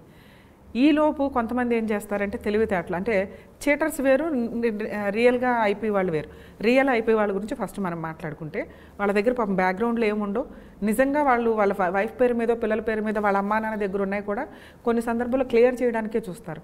అయినా చాలని పరిస్థితి ఉంటే ఎవరైతే అప్పులు ఇచ్చిన వాళ్ళు ర్యాష్గా ఉన్నారు, ఇళ్ల మీదకి వచ్చి బూతులు మాట్లాడుతున్నారు, ఇక సూసైడ్ చేసుకోవడం తప్ప వేరే ఆప్షన్ లేదు అన్న సందర్భం ఉన్నప్పుడు వీళ్ళ దగ్గర ఏ ప్రాపర్టీస్ అయితే మిగిలినయో, నా దగ్గర ఇదిగోండి రూపాయి ఉంది, నా దగ్గర అప్పులు ఈ 5 రూపీస్ ఉన్నాయి ఇది అన్నప్పుడు కోర్టు ఏం చేస్తుందంటే ఈ 5గురికి ఎంతమంది అయితే వీళ్ళు 20 మందిని పెట్టారు రెస్పాండెంట్స్ని, 20 మంది దగ్గర ఇదిగోండి ఈ 10 లక్షలు నేను పే చేయాలి, నా దగ్గర ఉంది 2 లక్షల ప్రాపర్టీయే అని అన్నప్పుడు ఈ 2 lakhs ప్రాపర్టీని రూల్ ప్రకారం వీళ్ళు పంచేయడానికి చూస్తారు. అయినా క్లోజ్ అవ్వదు అనుకోండి. ఇలా పంచటం కంటే కూడా పంచితే ఒకళ్ళకే క్లియర్ చేయగలరు, మిగతా వాళ్ళందరూ ఊరుకోరు కదా. సో అట్లా ఉన్నప్పుడు వీళ్ళు ఏం చేయాలంటే వీళ్ళకున్న ₹1 2 కోర్టుకి సబ్మిట్ చేయాలి. మా దగ్గర ఈ వెహికల్ ఉంది, ఈ 2 lakhs ప్రాపర్టీ ఉంది, ఇది అని ఎగ్జాంపుల్ చెప్పి అప్పుడు కోర్టు ఏం చేస్తుందంటే వీళ్ళ అమౌంట్ని బట్టి వీళ్ళకి 5 బేస్లో వస్తుందా 10 బేస్లో వస్తుందా ఆ అమౌంట్ని క్లియర్ చేసి మిగతాది ఐపీ కింద కన్వర్ట్ చేయడం జరుగుతుంది. ఇక మీరు అన్నట్టు చీటర్స్ కొంతమంది ఉంటారు. ఇక ఇదే పని ₹1 కోటి 2 కోట్ల ముందు బాగా అన్ని రకాలుగా అప్పులు చేసేసి ఎట్లా ఐపీ పెట్టాలనే దానికి టార్గెట్గా కూర్చొని ఐపీ ఫీజులకు కూడా ఇంకో అప్పు చేసి రెడీగా కూర్చుంటారు. ఎందుకంటే ఐపీ ఫీజులు అంటే మరి ఆ ఫీజులు కూడా కొంచెం ఎక్కువే ఉంటాయి. వీళ్ళకి 2 కోట్లు మాఫీ చేయించాలంటే అడ్వకేట్ కూడా ఆ రేంజ్లోనే అడుగుతారు. సో ఈ పొజిషన్ ఉన్నప్పుడు ఏంటంటే ఎంతమంది రెస్పాండెంట్స్ ఉన్నారో వాళ్ళందరికీ సమన్స్ వెళ్తే వీళ్ళు ఈ లోపు వీళ్ళ పేర్ల మీద ఉన్న ఆస్తులు ఏవైతే ఉంటాయో వాటిని అమ్మేసుకోవడమో లేకపోతే వేరే వాళ్ళకి ట్రాన్స్ఫర్లు చేయడమో చేస్తూ ఉంటారు. ఐపీ పిటిషన్ వేయడానికి 6 months ముందు జరిగే ట్రాన్సాక్షన్స్ అన్నీ కూడా వ్యాలిడేషన్లోకి వస్తాయి. వీళ్ళు ఐపీ వేసేసుకొని అదే ముందు ఇంకా 1 year తర్వాత ఐపీ వేద్దామని ఈలోపు ఏమైనా డ్రామాలు వేస్తే అవి కన్సిడర్ అవుతాయి. కానీ 6 months లోపు చేసే ట్రాన్సాక్షన్ కోర్టుకి వ్యాలిడిటీ ఉంటుంది అనమాట. సో ఈ రెస్పాండెంట్స్ అది చూసుకోవాలి. అరే ఐపీ వేసేసాడని భయపడిపోకుండా వీడికి ఆల్రెడీ 2-3 ప్రాపర్టీలు ఉండాలిగా అవేం చేశాడు అని చూస్తే 6 months లోపు ట్రాన్సాక్షన్ జరిగి ఉంటే కనుక అవి చెల్లవు. కోర్టు ఆ ప్రాపర్టీస్ని తీసుకొని వీళ్ళందరికీ పంచడం జరుగుతూ ఉంటుంది. ఇన్ కేస్ వాళ్ళు 6 months ముందే చేసిన ట్రాన్సాక్షన్స్ కొన్ని ఉంటాయి. అందుకనే లీగాలిటీలో మీకు 3 months ఉంటుంది. చెక్స్ కానీ వీటిల్లో కొంచెం చూసుకోవాలి. వీళ్ళ ప్రాపర్టీలు ఎవరికి అమ్ముతున్నారు, ఎవరికి మారుస్తున్నారు తెలిసిపోతాయి. అప్పులు ఇచ్చేవాళ్ళు ఎప్పుడు వీళ్ళ మీద ఒక కన్నేసి ఉంచుతారు. ఎందుకంటే వాళ్ళకి వడ్డీలు రావట్లేదు అనుకోండి, తెలుస్తూ ఉంటుంది వీళ్ళు ఏం చేస్తున్నారు, పారిపోవడానికి రెడీగా ఉన్నాడా ఏంటని. సో రియల్ కేసుల్లో ఐపీ కోర్టు ఖచ్చితంగా కన్సిడర్ చేస్తుంది. ఈలోపు కనుక వాళ్ళు చెక్ బౌన్స్ కేసులు వేసి ఉంటే బిఫోర్ 6 months వేసే చెక్ బౌన్స్ కేసులు క్రిమినల్ కేసు వేరు, సివిల్ వేరు. సివిల్ని మాఫీ చేయగలదు తప్ప ఐపీ అనేది క్రిమినల్ని మాఫీ చేయలేదు. సో సివిల్ ప్రొసీడింగ్స్లోకి వచ్చేసరికి ఒకవేళ కొడుకులు ఎవరన్నా ఆస్తులు తీసుకునే వాళ్ళు అప్పులు కూడా తీసుకోవాలి, పిల్లలు మైనర్లు, సో కట్టడానికి లేదు, ఐపీ ఓకే అవుతుంది. కొడుకులు ఎవరన్నా బాగా సెటిల్డ్, ఈయన మాత్రమే ఐపీ పెడతానంటే వాళ్ళు ఏం చేస్తారంటే వీళ్ళని షూరిటీలుగా తీసుకుంటారు. సో వాళ్ళ మీద కేసులకు వెళ్తాయి. సో ఐపీ వేసేసి దులిపేసుకుందాం అనేది కుదరదు. రియల్గా ఐపీ వేసేవాళ్ళు నిజంగా బ్యాక్గ్రౌండ్లో ఉండవు, వాళ్ళు 100% సేవ్ అవుతారు. 1-2 yearsలో ఐపీ పిటిషన్ అలౌ అవుతుంది. ఇక ఆ ఏరియాలో ఉండలేక వేరే ఏరియాలోకి వెళ్ళిపోతారు. ఇక చీటర్స్ వేసే ఐపీలకి ఏంటంటే వాళ్ళ బ్యాక్గ్రౌండ్ ఎట్లా ఉంది ఏంటి అని. వాడు చీటర్ అయితే కనుక రెస్పాండెంట్స్ ఎవరో ఊరుకోరు. ఆటోమేటిక్గా వీళ్ళ లీగల్ హెయిర్స్ ఏంటి, వాళ్ళ పొజిషన్స్ ఏంటి, అంతకుముందు ఇప్పుడు ప్రాపర్టీస్ ఎప్పుడు కొన్నాడు, లేకపోతే ఎవరి పేరు మీద కొంటున్నారు, ఇవన్నీ కూడా కౌంటింగ్లోకి తీసుకొని వాళ్ళు ఫైట్ చేస్తే కనుక ఐపీ పిటిషన్ డిస్మిస్ అవుతుంది. ఈలోపు వాళ్ళు కనుక ముందే క్రిమినల్ కేసులు చెక్ బౌన్స్ కేసులు వేసుకొని ఉంటే, అంటే వీళ్ళు ఇప్పుడు చెక్ బౌన్స్ కేసు వేశాడు, ఆడ ఒక 8 months తర్వాత అవతల వ్యక్తి ఐపీ వేశాడు అనుకోండి, ఈ చెక్ బౌన్స్ కేసు రన్నింగ్లో ఉంటుంది.